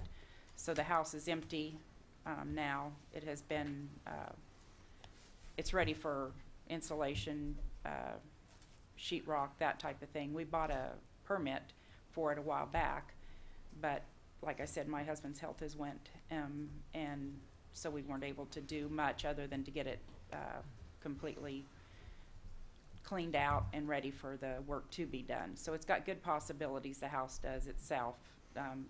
There was just all kinds of stuff in the yard, and there still is some things that need to be cleaned up, but we got rid of a lot of items. There's a neighbor that's a problem. We basically had the house sold once, and he was over on our porch talking to the people and telling them a bunch of things, and so that sale went out the window. So if there's complaints, I think that's coming from him, unfortunately. That still didn't change the situation of the house. I just wanted you to know that. Like I said, we'd like to be able to sell it if we can. If not, we'd like to have extra time, and 30 days won't be enough, unfortunately. I hope that it won't be demolished before we can get something done. So I guess I'm asking for more time. What amount of time would you have in mind? We should, if we can get a buyer, it shouldn't take, very long. If we're gonna need, if we have to fix it up, I would like to ask for maybe 6 months. Okay, The weather isn't good at all right now, unfortunately. I'm going to suggest sit down with Trent, work out some kind of plan, and we'll go from there. All right. I'm sorry, like I said, it's not like Oh, no. we owned it and we let it get in this shape, because we wouldn't do that. It just kind of happened. Can I ask when you purchased it? You said you bought it from a tax sale? Tax sale 2-3 years ago, maybe. And like I said, we didn't. We had a family member help clean it out and rented dumpsters, and I mean, it was horrible. Yeah. But we had no idea. You don't, that's part of the process there. We just didn't, I just don't know that condemned properties, normally, I spoke to Joel Sullivan a few months ago, and normally they let people know when they're in those, that situation, but I don't think they really knew, or it slipped through the cracks or something. I don't know. Well, I want to reinforce what Councilmember Soldner said. To get with Trent in this next 30 days, be talking a lot about specific plans, timeframes. In terms of our looking at this again in 30 days. Okay, I appreciate that. With a well enough developed plan, there's probably a fair shot that we'd be willing to give some time. Oh, great. Thank you. Thank you. Thank you, Trent. Thank you. Okay, I think next is what, 114 East Osborne. Following that is 20 North Pershing. I think this is the one you said has a demo permit already themselves. Correct, uh-huh. Okay. And then I believe the last one is 721 South Poplar. Okay. Trent, anything you want to add as a closing or? No, I explained to them the 30 days. Our letters explain that as well. So I think we'll have maybe more information on those that get things accomplished within the next 30 days, those that have a clear plan that we can bring back to you. So I think that meeting's maybe, as far as the ones that are asking for more time, might tell us more. And like I said, some of these are complaints, some of them are blight, some of them are structural failures, some of them are abandoned property. So it's a whole mix. It's not a perfect process by any means, but they all end up there for one reason or another. And my goal has always been either A, if they want to save it, okay, let's put forth the effort, the money, the time to save it. If no one wants it, then we go ahead and we spend the money and we demolish it. And it gets them off center. These houses that have set for 10 years or however long in this condition, someone's making a decision in a short period of time, and that eliminates that issue with that neighborhood. And so, whichever happens, the goal is still getting met, in my opinion. Right. Okay. I think it might be proper for a motion to close the public hearing. I'll move to close the public hearing. Is there a second? Second. Okay, been moved and seconded to close the public hearing. Linda, would you call roll, please? Dave Line, Yes. Iris Cavallo, Soldner, Yes. Inskeep, Yes. Deckert. Yes. Okay. Well, I just want to comment to everybody who spoke. Thank you for coming forward to speak. We've not yet taken our official action, but, and only speaking for myself, but I think probably for most of the council, if not all, if you've got some good solid plans and are working with Trent, developing those plans and speaking with him as frequently as necessary, then there's probably a good likelihood that in 30 days when this comes back for final action, that we'll certainly be willing to listen to and offer you the opportunity to proceed with those plans.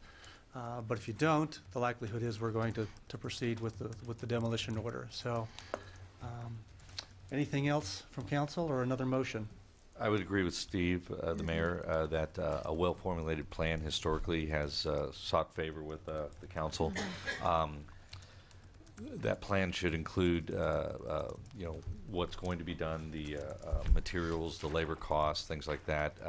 Financially, it's sometimes good to illustrate how you might be able to swing that if you have the financial wherewithal, or if you're going to seek outside sources, lending, letters of credit, things like that go a long ways. We've seen those that have made good faith estimates in the past, and then due to the various factors of life, have come up short. So I would encourage you also to, within reason, but make your plan as abbreviated as possible. We've seen also where individuals have had lengthy plans that encompasses a year, and in the time frame they've been wiped out because somebody's gone in and stolen all the good work they've done, which is something you find with unoccupied dwellings.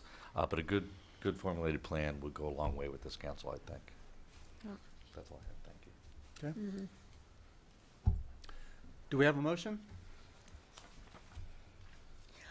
Okay, I'm going to move to approve the resolution which condemns unsafe and dangerous structures within the city of Hutchinson as listed in the agenda.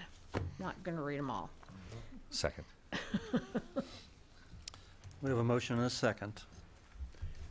Call roll, please. Mayor? Oh, yes. If I may? Are we Is there needing any to? discussion on the cash bond? Otherwise, that would be Oh. a requirement that we will hold them to. Okay, let's amend the motion to forego the cash bond as has been done in past practice. Okay. Second to that one as well. Just point of Don't look at me clarification, like that that, would be Paul. just for these properties listed? Just for these All right. properties, Yeah. yes, Correct. yes. Trent, are we good? Okay. All right. Linda, call roll, please. Daveline, Yes. Soldner, Yes. Inskeep. Yes. Deckent. Yes. Okay, let's take a 10-minute recess, Good. and I was gonna we'll suggest that if you did. we'll resume at that time.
I know we're trying to be economical, but we need a little better grade paper towel in the bathroom. What? Better grade Oh. paper towel. Have you gone to this, John? They disintegrate. Let's Yeah. They're bad. Yeah, I went down to, It's coming up again here shortly. Worth checking Yeah. out? Not fun. Is it worth checking out? No. Yeah.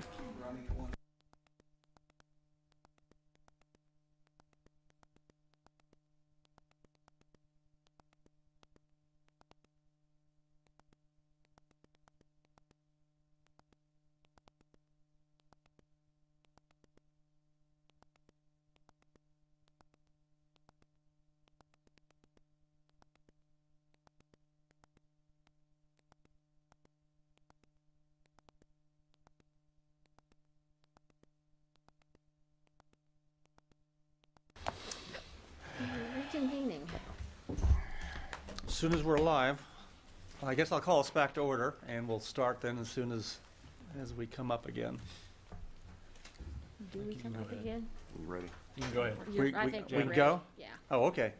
Next item, please. Item 10A, consider ordinance amending Chapter 27 of the Hutchinson City Code regarding sign regulations. Good morning, Mayor and City Council. The item before you is, actually it's a whole brand-new sign code, but it is an amendment to our sign code regulations, as well as to a minor amendment to Article 9, which is our home occupation regulations. That particular amendment just changes the square footage allowed for a home occupation sign, so that one's very minor. Just a little bit of history on why we're recommending the change the sign code. During the comprehensive plan, we received numerous comments while we were working on the public input portion of that plan about the city's appearance. And if you look at some of our signs around town, there are signs that are abandoned and dilapidated. So that was one thing that we one impetus for changing the code. Also, our code's pretty complicated. It has a lot of footnotes, and it's long. It's a little difficult to interpret. Frequently, when sign companies who aren't used to working with our code call, they actually have to call and ask us, what does your code mean? What can we do? So we wanted to make it a little bit easier to understand. So we've reduced the number of pages by about half. We wanted to consolidate sign types. Our current code looks at a freestanding sign or a sign that's not attached to your building. Different ways depending upon how many posts it has. If it has one post, it can be 40 feet tall. If it has two posts, in most districts it can be 15 feet tall. If it doesn't have a post at all, but has continuous contact with the ground, it can be 10 feet tall. We've consolidated them all into one sign type and lowered the height overall a bit and made it more, the height requirements more in scale with the traveling speed of the traffic rather than how many poles the sign has. That particular item is very, very confusing. I've never seen a code that is written that way, and I've looked at a lot of sign codes. So, and sign companies, especially ones that are from out of town, would call and say, I don't know what kind of sign I have, but how tall can it be?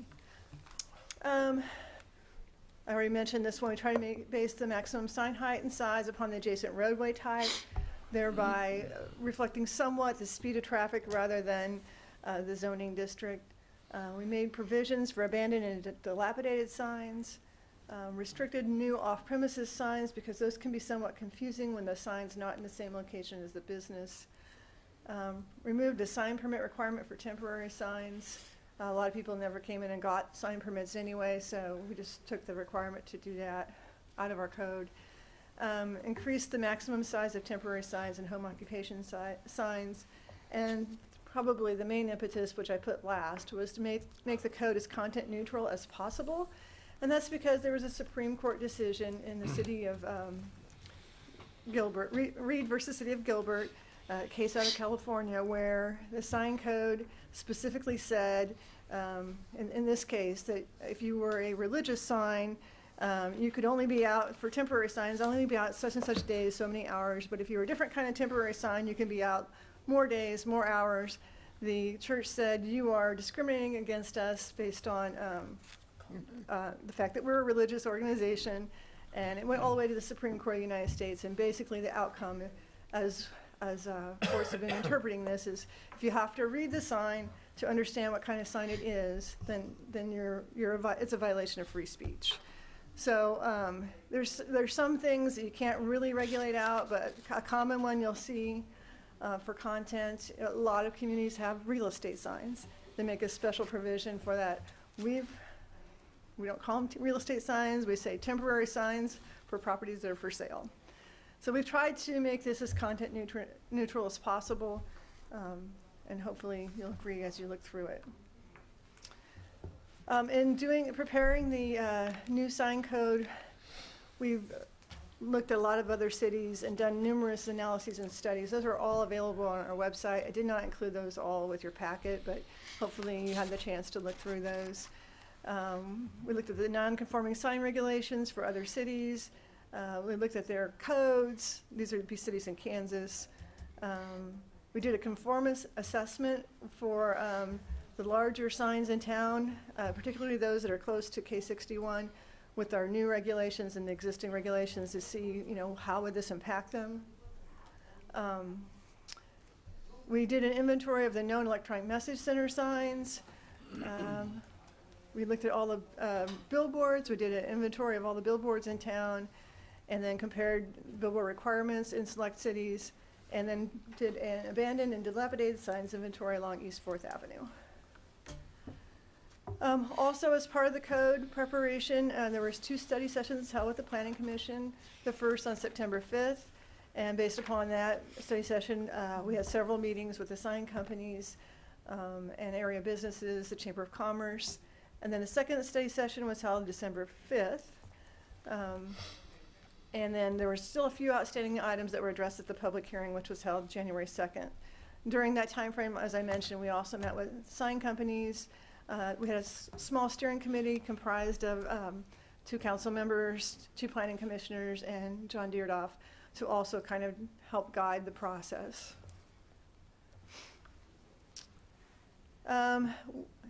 Following that second study session, there was basically 4 outstanding items where the sign companies and staff and the planning commission and the steering committee, and the involved parties, were not able to come to a resolution.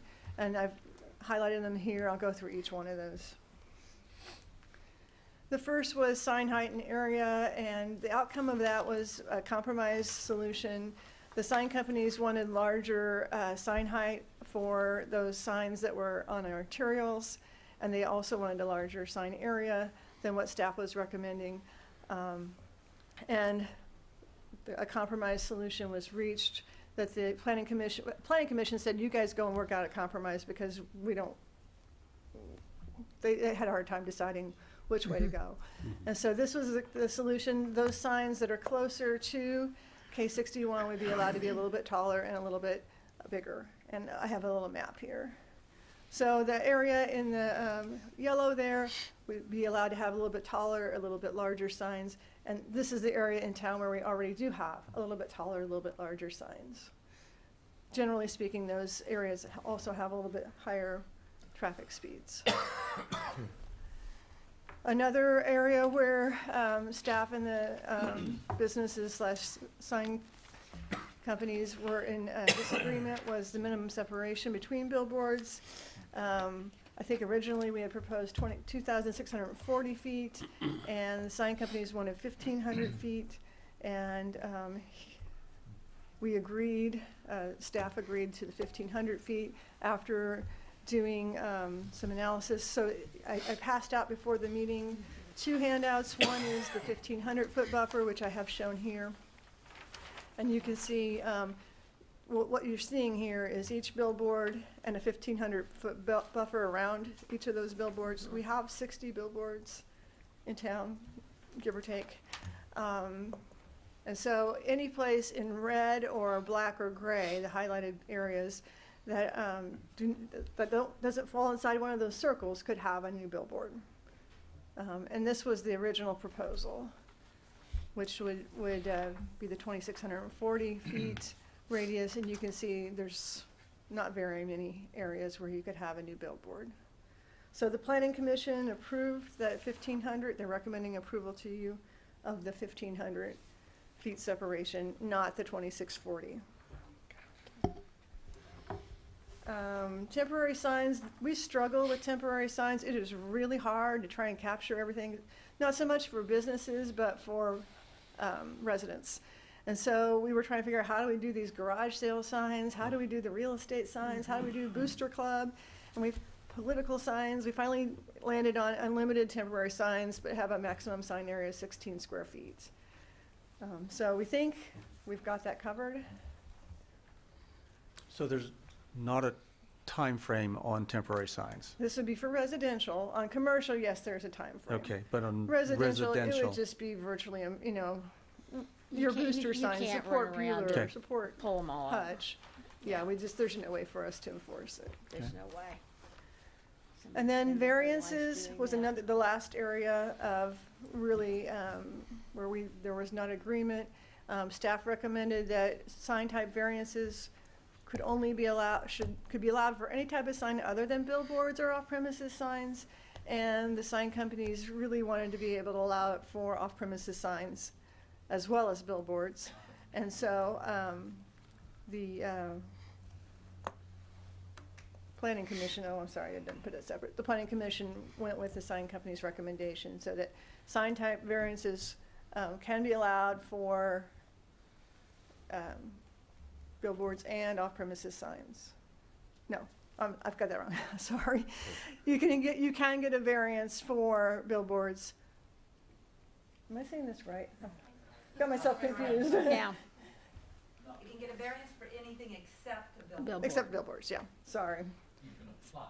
You can apply for one, yes. I think I have it phrased wrong in my mind, so I'm reading this, I'm like, this doesn't make sense. Yeah, so you could get one for anything but a billboard. So if I were to come in tomorrow and say, I own the property next to, like I own the hospital property, and Applebee's wants to put a sign out there, they could ask for a variance to put an off-premises sign there. As long as it's not a billboard. As long as it's not a billboard, right. Gotcha. Does that make sense? Think. So the long and short of it is, after much work and many meetings, I think we've come to pretty much a consensus on these new sign regulations, and I come before you to ask you to recommend accepting and approving the new sign code. I'm happy to answer any questions. I know I kind of went through it rather fast. I do have a handout in your packet that kind of has a summary of the sign changes, and that will be made available to the public.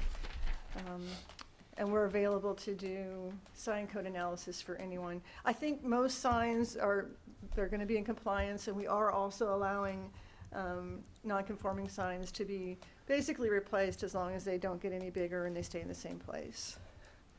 Say that again, please, Jenna. Non-conforming signs can be replaced. They can't change sign type or can't be any larger or taller, but basically they could be replaced under the proposal. So that would allow even those signs that are, I'll give you an example, like the Lone Star sign is a good example. That's a non-conforming sign. They would be able to replace it as long as the new sign they put in wasn't any taller or wasn't any bigger. Grandfathered with like kind. Yes, yeah. exactly. Yeah. Which is a little different. Usually grandfathering, if you take it down, it's gone. But with the move towards electronic signs, those you really can't reface like a traditional sign. And so we had a lot of discussions about this, but where we ended up with is, if you're going to let the electronic sign come down and a brand new sign goes up, then we should allow the same for those folks who can't afford those electronic signs.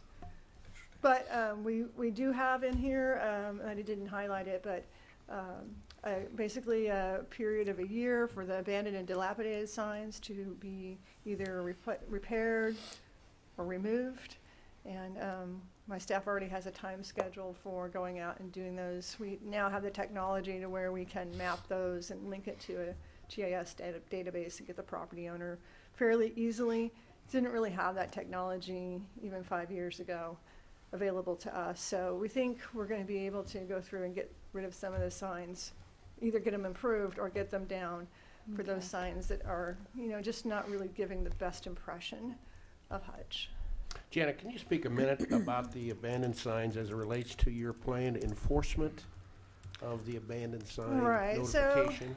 So we have a schedule. My staff originally said they could do it by January 23rd, and I said, no, I don't think you're going to get through the whole town. It's a little aggressive, but I think by the end of March, we'll have the inventory done. Then we'll send out letters, and we'll probably do it in phases. But by the end of next year, everyone should have received their first notice and been given a time frame to get those signs repaired. End of next year or this year? This year. What would the tone of the letter look like or sound like? Well, we've tried to be friendly, but Good. Of course we would be friendly. I'm thinking of, something along the line. I don't have it ready, but I would say something along the lines of, our records show that you're the owner of this property. City Council recently passed a new sign ordinance, and you will have so many days to improve your sign or take it down. Here's some options. Kind of give them options and give them our phone number if you want to meet with us, which is what we usually do. But at the end of the day, they'll need to do something with those signs. Then there would be some, if not in compliance within, 365 days, as I understand it, there would be some degree of enforcement. What would that look like? Well, so we have the authority to go on to require basically we can hire a contractor to go in and take those signs down. And take the sign down. Okay. And then charge an assessment against the property. We don't want to do that, but we could. And I think for those, I don't think that's going to be too much of an issue. A lot of times people just have these signs sitting there. It's just never been a high priority for them. If you drive, on East 4th Avenue, there's about, I want to say 56 to 60 of those signs that either are abandoned or dilapidated. The business is there no more. Yeah. A lot of times there's just an empty frame. So one thing they could do with the empty frame is just put a blank panel in it and, paint the support, and that would be compliant. So I don't think it's going to be necessarily everyone has to come down, but they do need to have a plan for how they're going to make it look better. And the options were improve or take down. Is replace an option? Oh, of course, yeah. Yeah. A lot of times there's not a business there. Okay. So they're long gone. So that we wouldn't really let them put a sign up for no business. Right, and it would be potentially off premise, so they would have to adhere to the off premise. Right. Right. Rules. Yeah, if you drive down 4th, you can tell. Oh. And we haven't driven down the other corridors, but I think that's probably the worst one we have in town. I mean, I'm just kind of thinking about as I drive around. And I did also want to thank the sign company who, there's more than one, but Luminous Neon, who read through the regulations numerous times and met with us and kind of just for their willingness to go through the process with us, because it was not an easy one. I was looking through all the material in terms of the language as it relates to banners. Is that somewhere in the context of the code that you address the question of banners? Because I know as a subcommittee we had a little bit of discussion about that. A banner would be a temporary. Did I miss that? A banner would be a temporary sign. That's a temporary sign. Okay. All right. Very good. Okay. And those flag things that we see all those over are town, temporary signs too. Would fit in that context. Yeah, a banner in a permanent frame we treat like a permanent sign. There's a few companies that have them in permanent frames. But the banners, they're just, posted up with a string. Those are temporary signs. Temporary signs, very good. Those are the commercial that you referred to, and I asked the question earlier. So what Right. So what are the criteria governing so commercial they have temporary a maximum signs? duration of 30 consecutive days and 60 days in a calendar year, unless the lot is for sale or lease. So that's the, kind of, if you have it for sale, you should be able to have your for sale sign up longer. Okay.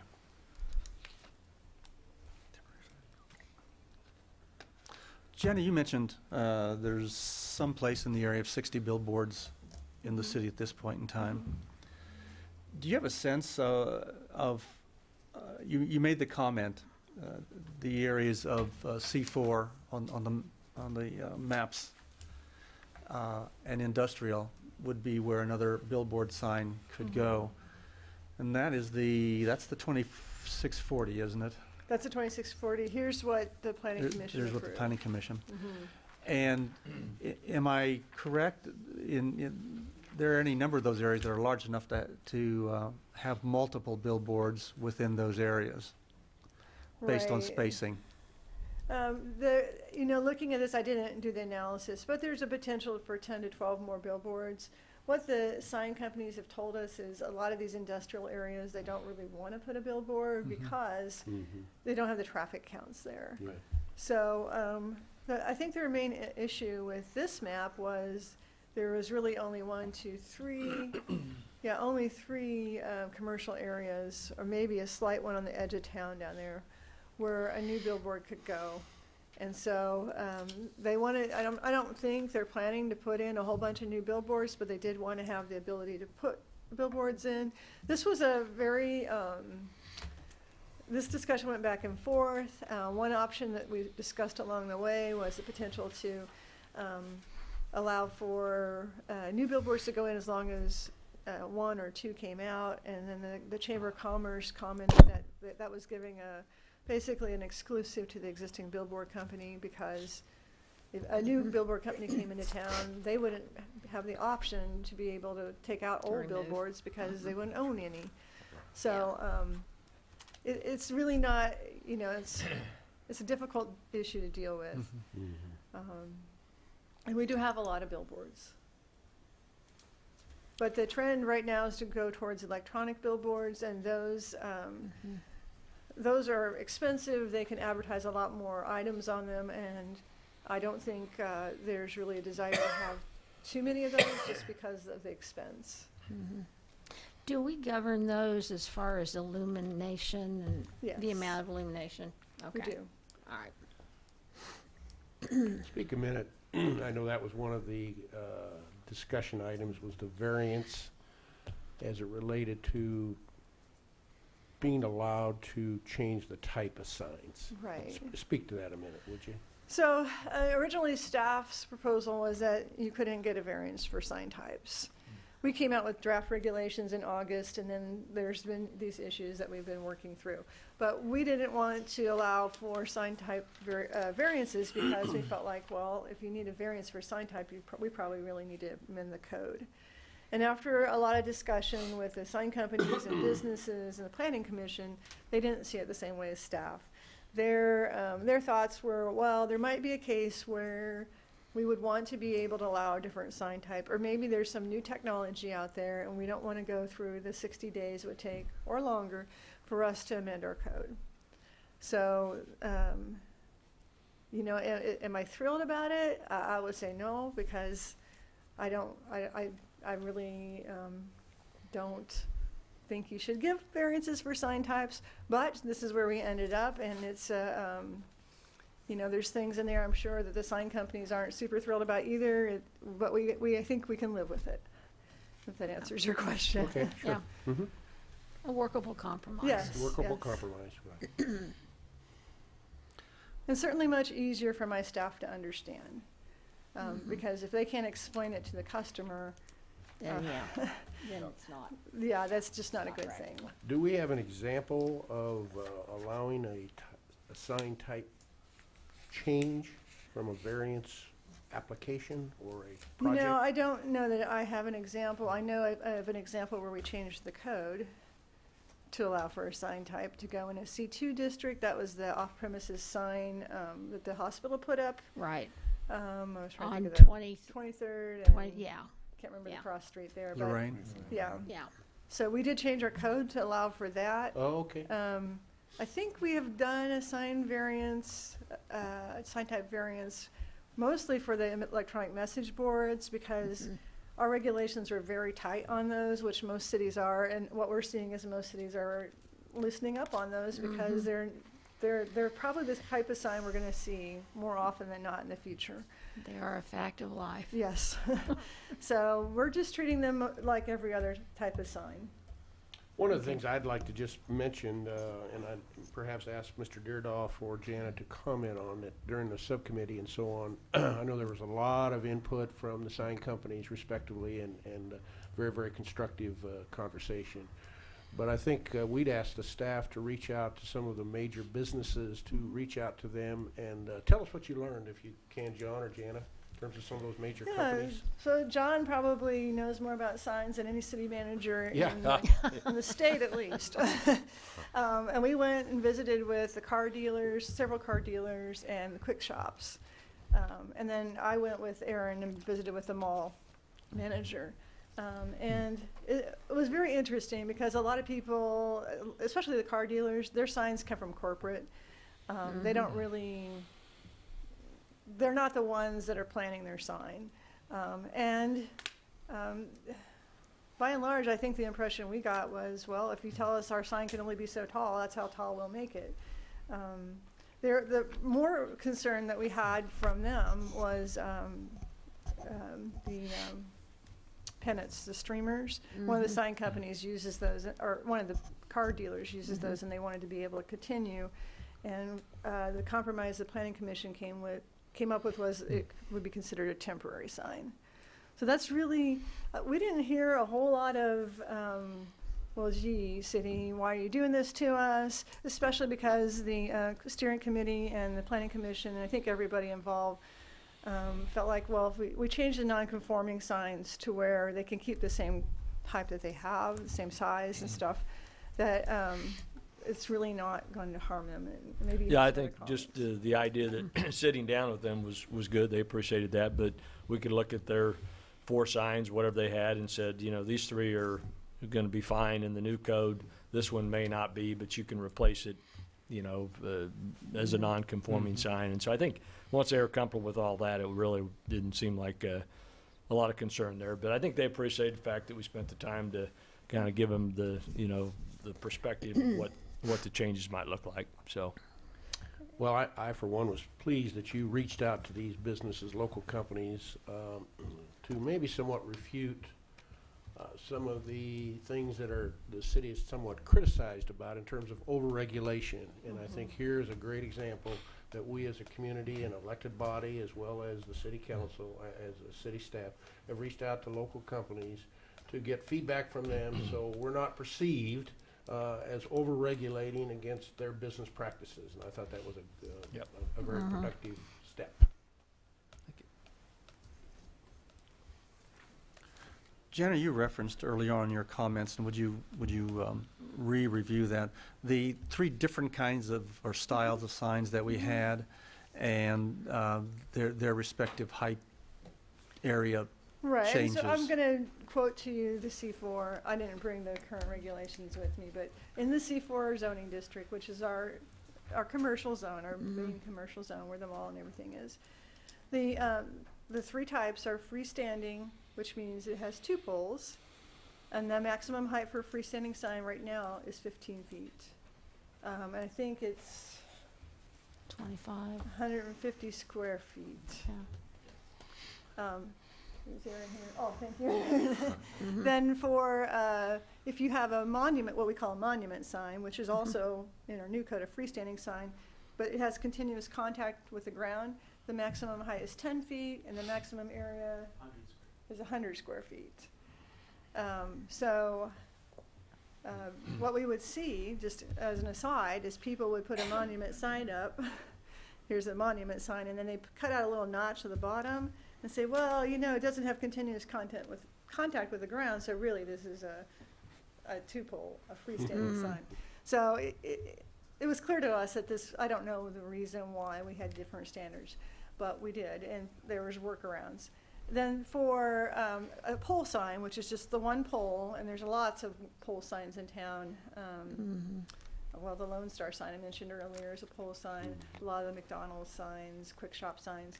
Our maximum sign height was 40 feet, and maximum sign area of 200 square feet. And now the single sign criteria is? Yeah, so in that C4 zone, and let me just pull it up so I don't tell you wrong. It would be based upon the type of roadway.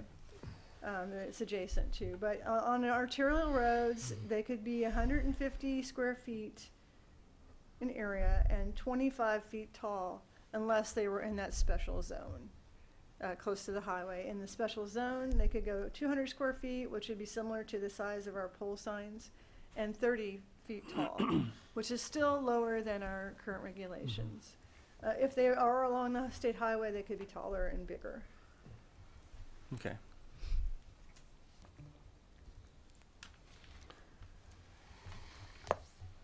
Anything else from council?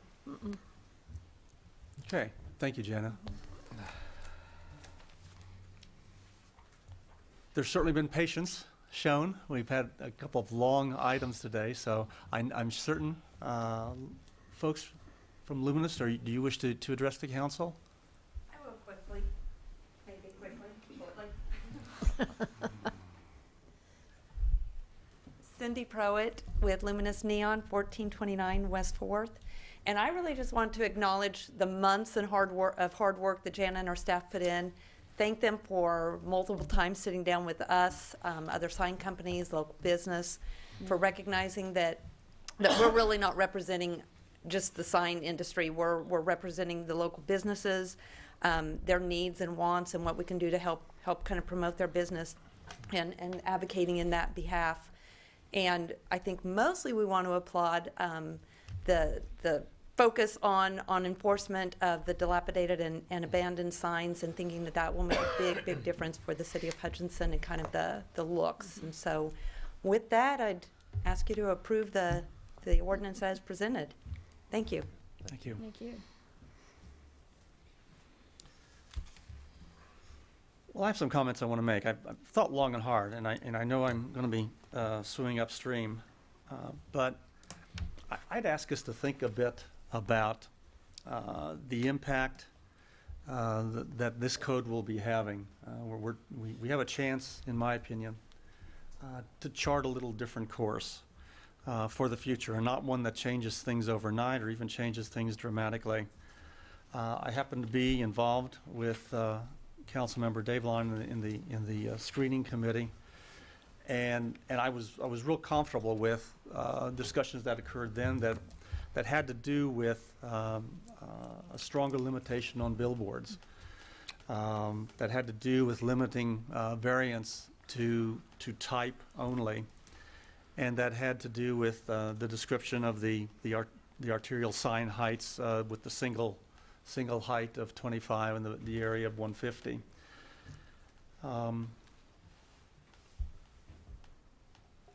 People coming into our community come in and the arterial streets and the highway are the first things they see. We certainly are proud of our entrance to the city at K61 and 30th. But as well, there are further entrances there for 17th, 11th, and 4th. And of course, we've talked about 4th, and it's going to see some very good improvement. But those are the first impressions. And billboards. I heard Jana say 10 to 12 on the 1,500 foot possible billboard additions. My eyeballs take a look. If all the space was used, it could be closer to a couple dozen. But even if it's 10 to 12, I would raise, do we really want to have another 10 to 12 billboards in the city? I'm old enough to remember the highway beautification days of the 60s and 70s, and the efforts that were undertaken to basically beautify our highways by pulling down signs, literally. Now, I'm not proposing that, but do we want to put up more billboards within our city? The 2460, which is what until the Planning Commission dealt with it most recently, was what came from staff and the steering committee. That would allow for several billboards to be added to the city, but I think would do well in terms of keeping a proliferation of billboards. If you want a number of billboards to be added, then we ought to go, I think, with where the sign code is written now and is presented to us. In the area variances, I side with, if it is important enough to change, then we ought to take a look at the change in the code. But if we want to maintain consistency, if we want to chart a course to be more visually pleasing, more aesthetically pleasing, then being tighter offers that opportunity. And again, it's not something that's going to happen overnight or even happen in 5 or 10 years. It would be a matter of time. But it would still allow for signage to be placed. I'm concerned that we'll have more signage that is taller or larger where it wouldn't normally be allowed through a variance process. So I think that also helps us to be consistent. And then finally, on the arterial signage size, what came out of initially signs that were 10 and 15 feet tall, the freestanding, the monument, is now a single signage height that is 25 feet tall. It did decrease the pole sign. But I think that what we are doing, or what we would be doing if we stayed with that, even though it's not in the current proposal before us, is that we, again, chart a course that we're visually, in terms of the visual appeal, first impressions, and aesthetics of the community, over time, in a long-term sense, would improve, would be more visually appealing. It would keep a consistency. It allows for the same playing field for all businesses. And as Jana indicated, and John, the businesses were not concerned about what was being proposed. And the comments that they took in from their visits were before the changes made in the Planning Commission process. So my whole purpose is again to suggest that we have an opportunity to chart a different course, that over time that will have a desirable impact for aesthetics in our community. It came out of the comprehensive plan process, I think, a number of times by folks who commented, and I think we have an opportunity to move that direction or chart a course in that direction. And I would ask that each of us consider that for a bit in terms of billboards, variances, and arterial sign height and area.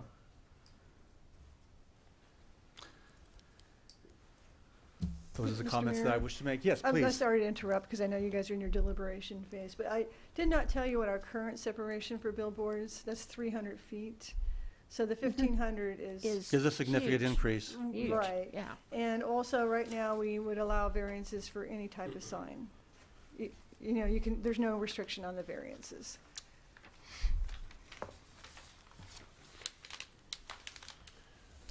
Other questions, comments, discussion? Yeah, the only comment I have is that began to watch this sign code unfold earlier this year, last year, in mid-year, and it was obviously apparent to me that there was a lot of divisiveness, as well as some real deep concerns by not only internally the staff, but various sign companies in terms of coming up with a workable, suitable amended sign code. And I saw over time how the two parties, the city internally as well as the sign companies and others, have come together in a very thorough series of compromises that appear to be workable to all parties, the community, the sign industry itself. And so I guess my basic position is that I am one that will support and does support the recommendations of the Planning Commission as presented to us here this morning. I'm going to jump on board with John because I know it's been a lengthy process. I'm always in favor of compromise. I think that's the best way to look at it. You know, most of us don't like visual clutter, but unfortunately, I think it's kind of the world we live in. And I think they have worked this through pretty well. And so I joined John in saying that I would support the work of the Planning Commission and staff and the sign companies. I might inquire, and I'm sure we touched upon it, but at the various meetings, September 5th, December 5th, January 2nd, we said we were represented by the sign companies, the city council had representation there. Was there much in the way of public comment? I know there was direction from the comprehensive plan, which was a public device. We received comments from the chamber. They had a representative came and read a statement. We received comments from Gabe from Midway Motors regarding the streamers. The sign companies, Idea Tech sent written comments, and we had one citizen who owns one of those, what do you call them? The estate sale businesses where they go in and they do, you know, and she, her business model is she puts estate sale signs in the right of way all over town, and she wanted you guys to allow that, and we include that part of the record, but she did not come and speak. And the planning commission said no, basically no right of way, but you know, if they got permission, it could count towards those temporary signs on private property. So those were the people who spoke. I can't recall anybody else who spoke. Not a huge public group of people. Gotcha. Okay. I'd like to respond a little bit, Nancy, to you and John. I also agree generally that compromise is good. But I think that there are times, and it's interesting, I participated in the Martin Luther King events yesterday. I think there are also times where compromise is not the way to go.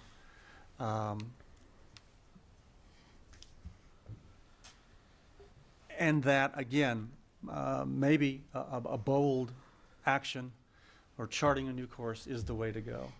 And I just repeat, I think we have an opportunity to chart a new course.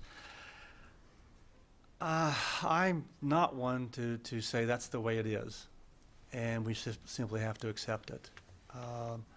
So no mention's been made, and I know in materials that we had, there are other cities, and I'm not suggesting we become an Overland Park or an Olathe, Kansas, where you can't have signs over 5 or 6 feet tall throughout the entire city or the subdivisions. But this obviously, what we have is obviously not the way it has to be. And again, I believe we have an opportunity. I respect your positions, and certainly I'm not saying compromise be damned. But I think that my sense is that in some cases, city staff recognized that there was a wind in the groups that they were dealing with, a direction, and they were not going to be the constant naysayers, and in essence through that process lose their voice or their voice not being listened to just because they were saying no. And felt that they needed to be open to listening to a commission or strong pushback. And I respect that on their part. They have a difficult role. I do want to add, I don't criticize the process at all. I think there's been a lot of good input, a lot of hard work. But those 3 elements, I was disappointed that as they went through the Planning Commission, changed dramatically from what they had been in the several steering committee meetings that I'd been involved in.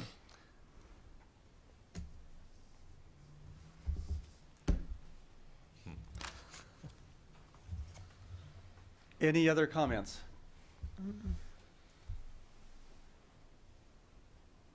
Hearing none, then I would ask if there's a motion. Well, I would move to accept the recommendations of the Planning Commission to approve amendments to Article 8 and 9 of the zoning regulations, to approve an ordinance amending Article 8, sign regulations, and amending certain sections of Article 9, supplemental regulations of Chapter 27 of the Code of the City of Hutchinson, and authorize the mayor to sign. Second. Is there a second? There's been a motion and a second. Any further discussion before we call for roll? Okay, hearing none. Linda, would you call roll, please? Dave Line, Yes. Soldner, Yes. Inskeep, Yes, but a comment if I could. Steve, I hear you and I respect what you say. I do respect the process as well, and I the more I think about it, I feel like it's been vetted, and so I do say yes, in that vote, but I want to respect your stance on that. Thank you. Deckett? Well, even with my comments, I think it is important that we have a united front. This is an important code modification. And so therefore, my vote is yes.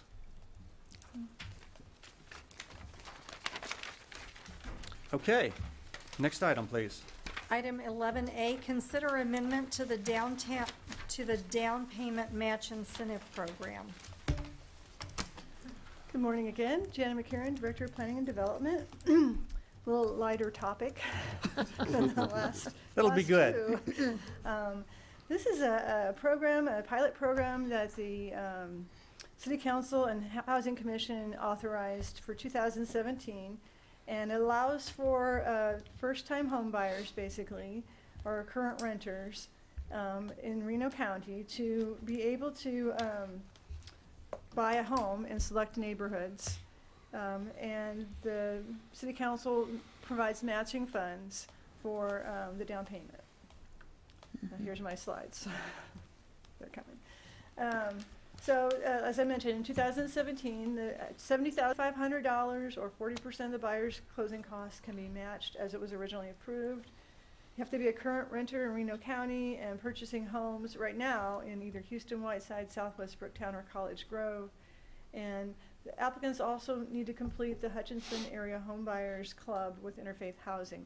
That's kind of an educational club that teaches people about what is financing, how do you maintain a home, how do you do a budget. It's a very comprehensive educational seminar, and it requires $100 of the applicant's own money to be able to go through and take that class.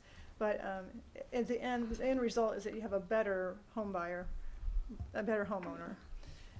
So as far as outcomes, there were 6 applications that were received last year, and 5 of them completed the coursework and purchased homes in the College Grove neighborhood. So we spent just shy of $8,000 last year, and there's $27,000 and some change left. We took this information to the Housing Commission, along with some other things we noticed about the first year of operation, and they're recommending the following amendments to the program. To amend the Reno County renters to Reno County residents, except for current homeowners. One thing that we came across a couple of times is people, in order to save up money to purchase a house, would move in with their parents and not have to pay a house payment, so they could save money for their down payment. And unfortunately, we couldn't count them as renters. So this would just allow for that. They could not own a home. And we have pretty good ways to find that out. Remove references to the 2017 and pilot, even though we didn't have a huge number. We did have 5 new homeowners in College Grove. Amend the language about eligible neighborhoods to all Hutchinson Healthy Neighborhood Initiative featured neighborhoods south of 17th Avenue. We are going to be doing some work in Farmington, which is north, and we didn't feel like, the Housing Commission felt like, well, people probably don't need to have an incentive to purchase homes in Farmington, but south of 17th, they probably do. Clarify which closing costs are eligible, which should be earnest money and cash provided by the buyer at closing. There's other closing costs that wouldn't be eligible. And then to continue the program operations agreement with Interfaith Housing, they do most of the paperwork for us, and also they monitor the Hutchinson Area Home Buyers Club completion and that kind of stuff, and we pay them a small fee in exchange for their services. So with that, we are recommending that the amendments be made and we extend the program into 2018. I'm happy to answer any questions you guys might have. Okay, Janice, so the neighborhoods that would be eligible based on that criteria will be Southwest Bricktown, College Grove, and Houston Whiteside. And any other neighborhood that we begin work in south of 17th into the future. Okay. There was a suggestion, I think I wouldn't talk about it on the other program, but there was a suggestion about opening it up to these demolitions. The renovation stuff. Right, the renovations. That would be more the other program than this one. The reason why we did talk, staff talked a little bit about, well, should we just allow it in all of the neighborhood revitalization plan area? I'm sorry, I'm kind of cold. And ultimately, we felt like having it in the future neighborhoods provides focus, provides energy, and allows for, you could see what happened in College Grove. People told other people about the program. And you'll see that also with the loan program. So if you allow it all throughout, we just didn't feel like we'd get the same amount of energy. And we were not really, it's hard to market to everybody south of 11th. So that's, we're not recommending that right now. Okay. Can you share, have you identified some other featured areas you'd like to create neighborhood collaboration? You know, we're going to actually have a meeting today. I think one thing that's been suggested is the neighborhood south of College Grove, because we already got such good reception in College Grove. I think, can you help me, Allen School was one of the ones. And I don't really, maybe Caryville is another one that's on the list, but. It would make sense with the proximity. Maybe we'll get some spillover excitement and so on. Yeah, okay. That's kind of what we were thinking. Sure. But we have a committee, and then the Housing Commission will ultimately pick the next neighborhood. Okay. So But this allows, this verbiage allows for that without having to come back and yes. change. Okay.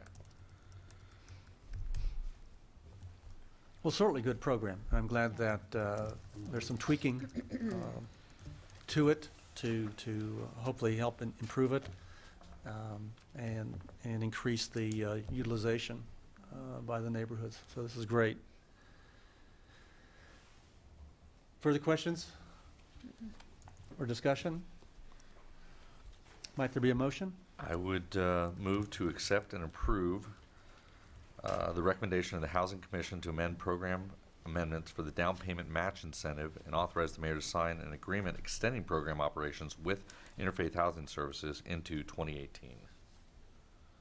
Is there a second to the motion? Oh, Wait, second, John. sorry. Two of you toss a coin and decide, okay? All right. He's out of practice. Yeah. He's been sitting. Not used to That's right. Call the roll, he said. We have a motion and a second. Call roll, please. Dave Line? Yes. Soldner? Yes. Inskeep? Yes. Deckent? Yes. Next item. Item 11B, consider amendment to the zero-interest home repair loan program. And Jan McCarron again. This is the last item I have today. You feel like you've been on stage. And this is another one of those pilot programs that began in 2017. And kind of our thinking was, along with, I think, the Housing Commission and City Council, is rather than come up with this big grand scheme program that may or may not work, let's test the waters and see what kind of reception we get. So this is a zero-interest home repair loan program. There was $35,000 set aside for it by City Council. The loan, actually, we have a partnership with People's Bank and Trust, and the loans are approved by them. But city staff signs off on the work, on the type of work.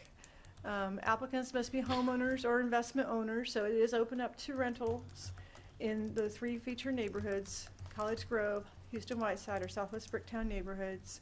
The applicants must meet financial guidelines set by People's Bank and Trust because they are lending, and there's only eligible projects. So if you were doing work that was not really going to increase the value of your home, generally speaking, those projects have not been allowed. But if you're doing, as an example, we had one person who wanted to repair their fireplace. That would not be an eligible project, but if you're doing a remodel, you're doing re-siding, or something that's really going to improve the value of your home, and we have a whole list of projects, then those are eligible. Outcomes. The People's Bank and Trust received a lot of inquiries in 2017, and 9 homeowners in College Grove and 1 in Houston Whiteside actually participated in the program. And projects included exterior repair, new kitchens, bathrooms, and 1 sidewalk replacement. So far, $17,000 have been spent, and the private investment has been $124,000. So in terms of leveraging private funds, it's pretty good leverage. And there is about $17,000, close to $500 left in the fund. And we would propose making similar changes to this program as the last, removing the references to pilot 2017, allowing future Healthy Neighborhood Initiative featured neighborhoods to be included, removing the program conclusion, because we had it ending in 2017, and then continuing the operations with People's Bank and Trust. A thought went through my head, but I can't remember what it was. Oh, in terms of the, with this, should we make the renovations for the demolition properties eligible for these loan funds? That would be up to you all. It would kind of take some of the focus, future impact away. And there is a maximum of $15,000 loan, $2,500 in interest, $15,000 loan. So I don't know the magnitude of some of the repairs that are needed on some of these houses. And I did want to mention also that all of the ones, except for one that you guys looked at this morning, are in the NRP area. So they would be eligible for NRP. Which most of those owners probably don't know. Right. I know when they come in to pull a building permit, we tell them about the NRP, but that's probably something we could do a better job with partnering with inspections department to send out that material at the time he's sending those letters. Yeah. So the Housing Commission considered the request to modify the program, and they're recommending approval. And again, if you want to amend it to allow it for the demo properties, that's certainly something you could do. I don't know how many of them would take us up on it, but. You said for the demo, but it would actually be for the repair, right? Repair, right. Okay. Yeah. No, they couldn't use the money to demolish it, but if they were using it to renovate it, most of those properties would certainly be eligible in terms of they need the work. Sure. Yeah, No. some of them will be in the neighborhoods, but most of them probably are not going to be in a feature neighborhood. Right. But they are eligible, as you say, for the NRP. So I think I'm not particularly in favor of considering amending. You might take it up with the Housing Commission, see if they've, if they come back with a recommendation along that line, we can consider it. But I think there are other avenues for those. Yes. And we do have Angie Davenport here with People's Bank and Trust. Hi, Angie. Speaking of patients. Any questions you might have. So there is representation from the bank that is knowledgeable about this program since Mark is retired. Yes. Okay. And if you have any questions that have to do with lending, she can answer those. I'd be curious, Angie, if you wouldn't mind, could you tell us a little bit about how the program's worked in its pilot period and all that good stuff?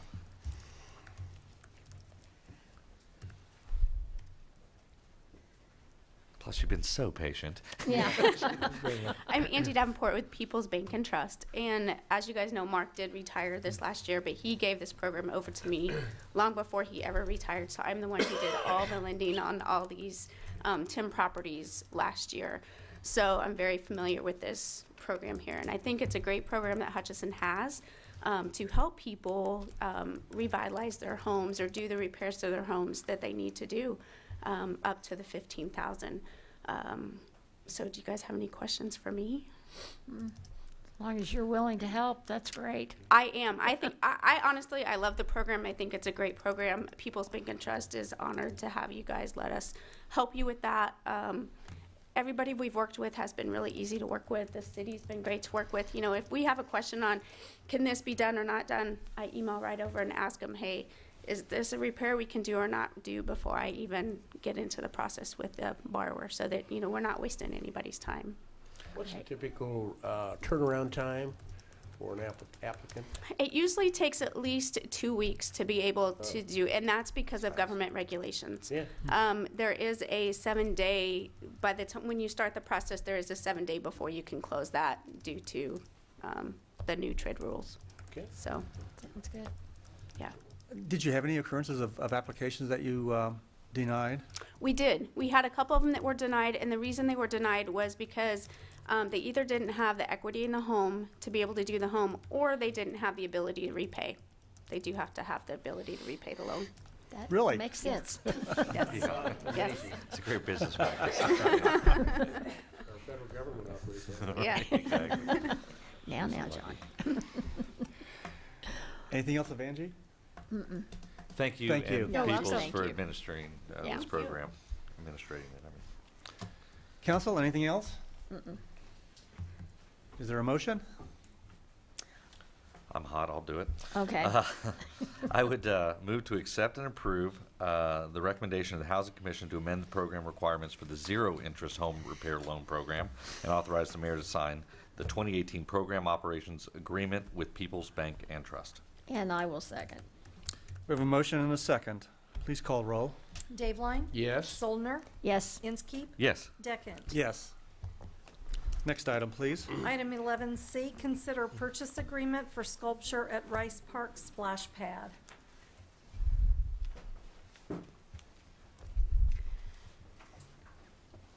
Good morning. I'm Merrill Dye, the Assistant City It is morning Manager. yet. Yeah, It is still, yeah.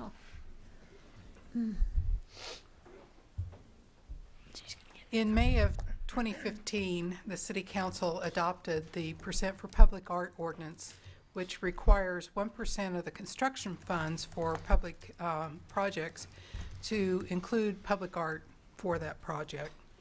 The Rice Park Splash Pad was built about a year ago, and the construction cost for that ran around $300,000. So the percent for public art for the splash pad was $3,000. In October of 2017, the Public Art Design Council recommended the purchase of a sculpture by the name of Good Morning Sunshine. The artist is Reverend Marie Swanson. And this would be placed at the Rice Park Splash Pad. The sculpture was originally retailed at $9,000. The artist at the time had discounted the piece to $6,300. The council was not comfortable going over the 1% for public art, but went ahead and tabled the item and asked the design council to try to find the funds to make up the difference. Since that time, the artist has agreed to discount the price once again to $5,000, and we have received gifts of $2,000 from two different sets of donors. Lavella Kelly has gifted the city with $1,500 for this sculpture, and the donor advised funds of Nancy and Gary Witham have also gifted the city $500. So with that, we have the $5,000 needed to purchase the sculpture, and the funds will come out of the capital improvement project that is tied to the Rice Park. You have before you the purchase agreement with the artist to purchase that piece for $5,000. We would hope to move the piece in May of 2018. The artist has offered to come to Hutchinson to help our crews make that move and do any touch-ups that might be needed. So with that, the Design Council is recommending the purchase of Good Morning Sunshine for $5,000 to fulfill the 1% for public art on this splash pad. Be happy to answer any questions. Well, first of all, I compliment the Public Art Design Council for your success in Thank you. raising the money and being able to come back and present this to us. I would echo the mayor's comments. My only suggestion, and I would make a motion, but would it be in order to amend the motion to separate out that $3,000 of the funds are coming from the CIP project and $2,000 from private donors? I guess I'd like to have that as part of the record. I see what you're saying, whereas it reads 5,000. Yeah. 5,000. Yeah, it sounds like Make it's your all motion coming. with that. Yeah. Yeah, so if I could make that motion to that effect, with that intent. Yeah. So to show the To show- donation. Show the- Show the yeah. donation as Proper part of the breakdown, motion. yeah. Right. Got that, Linda? I do. If so, Okay. I'll second, if I'm hearing it correctly. Any further discussion? We have a motion and a second. Call roll, please. Dave Line, Yes. Soldner, Yes. Inskeep. Yes. Deckent. Yes. I understand the next item has been removed from the agenda, am I correct? That's correct, yep. Based on looking forward illness, to I that. think. Too bad. I was looking forward to groundwater. Yeah, Don's Yeah. not gonna be able to be here, or wasn't able to, and it's such an important, Excuse me. Yeah. important project, Yeah. I couldn't do it justice, and so we'll reschedule that for another day. Okay. I definitely am interested in hearing about it. It is nice that we're not Yeah, having to. well, actually, as it turned out, probably Yeah. pretty good. So we look forward to hearing close from to Don in the future. Do we have anything else? Different, okay, next item. Item 12, report of city officials. Dave, we'll Nothing to report. start with you. Thank you. John? Nothing this morning. Nancy? I'm going to make one comment. Ask Hutch the other day had the comment about the J-turns on Main Street. Son of a gun coming down Main this morning on my way to city council, shoo, right in front of me. And I'm going, where's Mr. Hurt? Was it Sergeant Hurt? You know, and I'm going, oh, I wish you were there. You could have made a citizen's arrest. Yeah, right. You could do that. It wasn't But one of the it is council a members, was it? problem. I cannot believe how many times I have seen people do that. Sure. And I'm going, that's not legal, people. Yeah. That's it. Thank you. Thank Well, you. I just want My to. rant for the morning. The few people here are the stalwarts, but there was a lot of folks today that withered through with this long meeting, and I want to thank them for their patience. We had a couple of large items to consider. Just two Manager? things. Just a reminder that a few of us will be headed to Topeka next Wednesday for City Hall Day. It's always an interesting process. You know, looking at the legislative docket from the league side, it just doesn't appear that there's a whole lot of significant city issues yet. Now, that's still be determined. Obviously, their focus is on school finance side of things, but it's always interesting to see what's on the agenda.